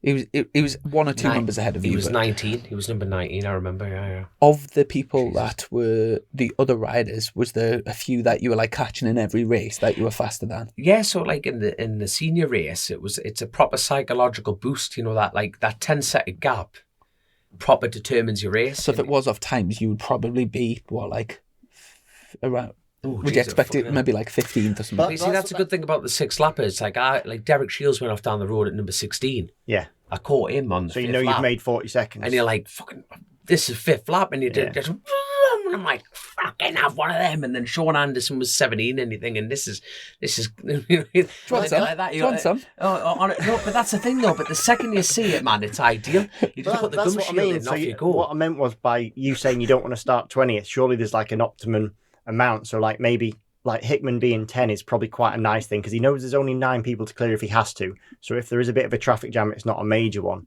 But he's also got that mental boost that if he does start catching, it's a nice thing, isn't it? Yeah. So it can work in your favour, but it can also work to your detriment. Plus, when you set off, you've got a chance of like at starting at 20, you've got a realistic chance of catching people, and it's nice feeling like real people in. Yeah. Say if you went 10th and after a lap and a half, someone passed you, and then after another 30 seconds, someone else passed you. Would that not feel like No, but you see, I know, but to be honest, I'm at that opposite now. I think I'm starting to learn to tour people. Oh, so you get No. Like, I think because I've grown up on the Isle of Man, and my only racing for me is just catch a rabbit. So when someone, even on short circuits, passed me, it deflated us rather than getting a bite on and looking through the turn. I always looked at the back wheel. If you look at the back wheel, you immediately follow their mistakes rather than looking through and just trying to pass them back. And I think I'm at that point now with the Isle of Man that I would beg Paul Phillips. If you're listening to this, Paul Phillips, I would love to go number 1. I'm at that point now. I want to be number 1 solely because when people pass me, I will learn from it. Mm-hmm. It's and look, it happened for James Hillier when he put him in number 1 the following year. He went from like 27s to 30s. You mean for like almost 2 years on, so you have a year of a learning year, sitting on people's wheels when they come through, and then the year after you're then a better rider because you've learned some stuff. Massively. Yeah, massively. And for me, it's like I'm passing people. It's like, well, I'm learning at my rhythm. Yeah. That is not good enough. Yeah. You know what I mean? I don't have that track time now. I need to be with people that are going, and they're like, right. I mean, that is always interesting. Like when you do watch the Isle of Man and stuff, and you see number 10 go past number 6, but then within a lap, but then 3 laps later, number 6 is still right on the back wheel of number 10. You're like, that's precisely the point. Exactly. All of a sudden, number 6 had it in their arsenal. And by the way, number 6, if you're listening, I don't know who you are. That's Michael fine. Dunlop, innit? Oh, Michael, I'm sorry. No, but you know what I mean? I was just using No, but it is. It's As in, they had it within them, Yeah. but they weren't able to uncork it on their own, and then all of a sudden it's uncorked because they go, oh, actually, that's how you do they're the it. tricks. and Barbara that's should how get we do it. himself over the TT, hitch the tow bar.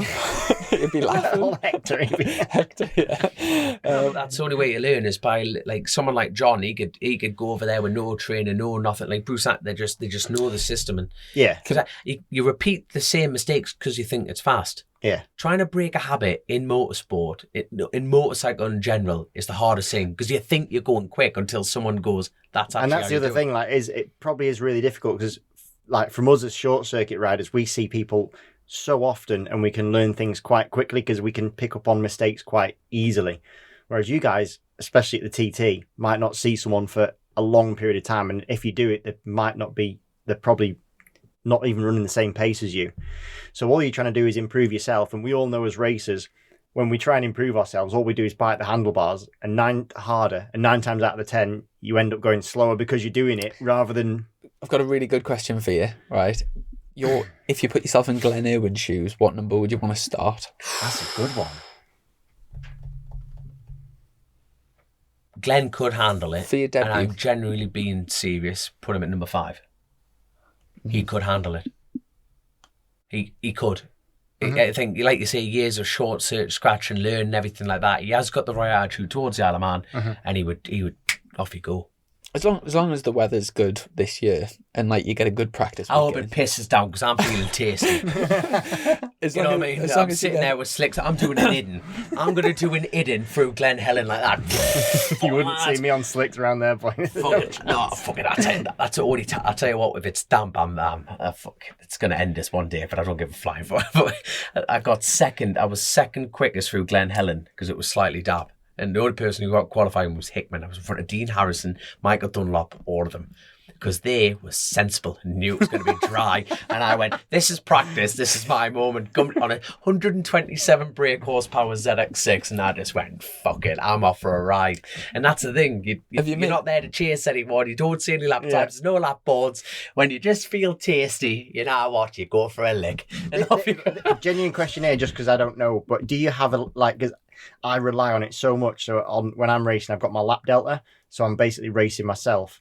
So I know every lap whether I'm up or down on my personal the best. green and everything like that. Yeah. Well, I have it as. Do you have it as a green and red? Yes. Do you have the number as well? Yeah. Yeah. So I really focus on that number. So I'll look at Donington Park. I'll look at my lap delta like 5 or 6 times a lap. Yeah. And I have very set positions where I know where it is, and you see it moving.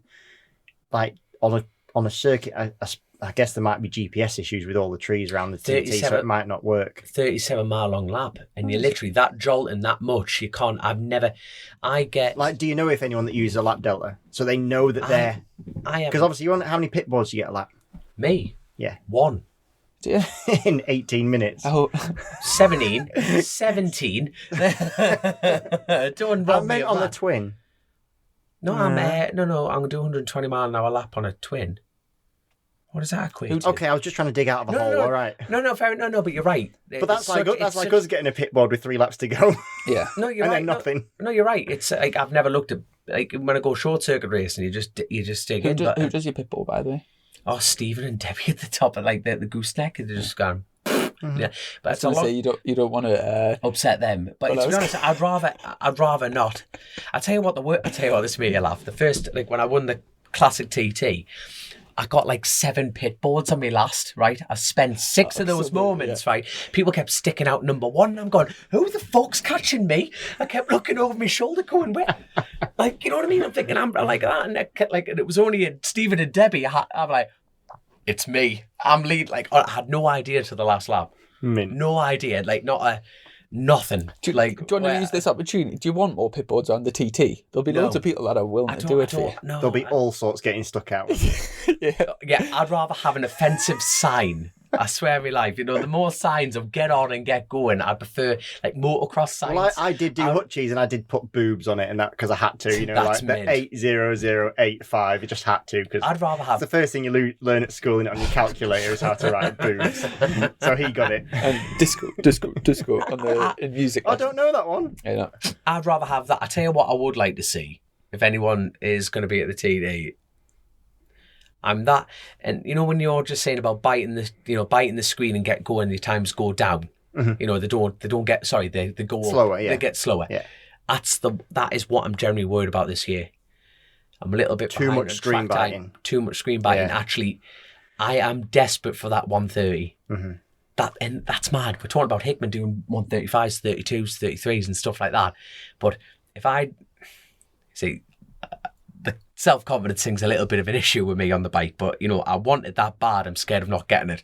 But if I did it, and when I'm going to be confident, you know, well, when I do the 130, I generally believe I'll probably go faster, because that is such a pipe dream. Yeah. That I thought I'd It'll never get free you close up. to. Yeah, and I think I'd never ever, when I first got on a bike, I thought I'll never ever do that. It wasn't even calculable, but that I've got that close to it now, I'm generally shit scared of not. And It's like, if I do it, and if there's anyone listening that wants to stick a pit board out, just put a thumbs up, and that would be the happiest moment of my goddamn life. Mint. If I cross that line and gone, it doesn't matter if it's the last lap of the senior or whatever, it's just bang, you've done it. And speaking of that, like landmark, obviously it'll be a huge thing. It'll be a huge thing to work towards. But like there really is like you don't have to do it at a certain year or a certain time. Like you know, like. But then we're talking about that progression element, and that's what I'm scared of, because every year I've gone there, I've gone quicker. Yeah. Numbers have got better and gone there, and it's all about that psychological, you know. But I totally agree with you. You know, I'm putting a lot of pressure on myself to do it the first year back and stuff like that. I don't have to, but I really want to. Yeah, look at, you know, like say Bastianini or the Grassini team, for example. Like they've probably dreamed of winning a GP race, and there's loads of times they'll have went faster, then a big down, and then back up and down, and then up. And that's our sport, and it's life in general I think as well. sport and life's like that, and Of course it is. It's so difficult. So I think whenever you do achieve something, there's as sports people, you then all you ever do is then reset your goals, and then you'll go, I need 130. Well, you'll literally go past. I swear, you'll go past the line having done 130, and be like, mint 131 next. You know, and that's just how quickly and how horrible it is. And then your expectations change in a heartbeat, that you think you've made it when you do X, and then Y turns up. You know, like that is just. I actually envy people who don't strive for certain things, because I would love to be like fulfilled easily. Yeah. Do you know what I mean? Do you know the biggest example of that was when we're speaking to James Tosland, and he was saying, I listened to that one. It was so crazy. Good, and he was saying even though he's like world champion and all of the things he's done and amazing in his life, he's like chasing like something that's kind of impossible. Yeah. And he envies the fact his brother's like fulfilled by like sort of having a holiday, going to the pub on a Friday, like things really it's much deeper than just like a podcast or just things, but it's really interesting. Yeah. Like, I loved like all the psychology and that sort of stuff. Me too. And things. But can I just tell you something hilarious? As we sat down, as we just pressed record, you were like, "What on earth are we going to talk about?" We're like, "Oh God, here we go. I don't want to know the number. I don't want to know the number." 2 hours 40 in. No. And you haven't had to change back. You must have good batteries in, because normally the batteries die on a one. That's it. Fresh batteries in, but he's got to go home and explain whose knickers they wear. Nicola, you know, Jesus, where did you need to? But do you know what? I've really, every time you come on, I always enjoy it. But I've particularly enjoyed he's a co-host, today. you know. I don't. I'm still waiting for the donger. I'm still waiting. I say it every time as one of them things where you're like joking / not joking. Look, you're laughing now, going. I'm serious. I'm laughing nervously because I'm out the job here. They are. That's Herbertson out in straight off the bat. No, thanks for having me back. It's mint crack. It's been good actually, because we just chewed through everything, haven't we, today? It's been mint. Yes. There'll be always something, because we end up leaving here going, never mention that. Shite. But it's we mentioned him earlier, but shout out to Matt Late. Hope he's keeping well, and obviously massive thank you to all of our patrons and to our sponsor Colchester Kawasaki. And have you got anything else to wrap things up, lads? No, I need to stop. To be fair, Rich Energy is amazing. Oh, yeah. I was going to say brand ambassador. Yeah, I am. Yeah, congratulations, Dominic. Thank you very much. No, it's ever since I was a little girl, I've always wanted to be sponsored by an energy drink, and it's like everyone I used to knock around on my BMX with at the at the skate park and that's to you. See, I think more than a 130, you get an energy drink sponsor, you've made it way more. That's a 135 right there, straight out off the bat. 100%. I will straight arm a Rich Energy. When I do my 130, I'm going to straight arm a 130, like a Rich Energy, 100%. But thank you for squeezing that in, and thank you for Rich Energy for letting me join the family. And I'm obviously a love child between sugar and ADHD. I'm the perfect spokesman for it. I really am. Don't sleep till you're dead, kids. Simple as that. But no, yet again, thank you to our Patreon sponsors. Thank you, Christian, and can't wait for the next one. Cheers, guys. Cheers. Best of luck in Guadix, and I'll see you at the pre-season testing. Chasin the Racin, powered by Colchester Kawasaki, part of the Global Moto Group. We supply new Aprilia, Moto Guzzi, Vespa, Royal Enfield, Kawasaki, Sim, Mutt, and Benelli motorcycles.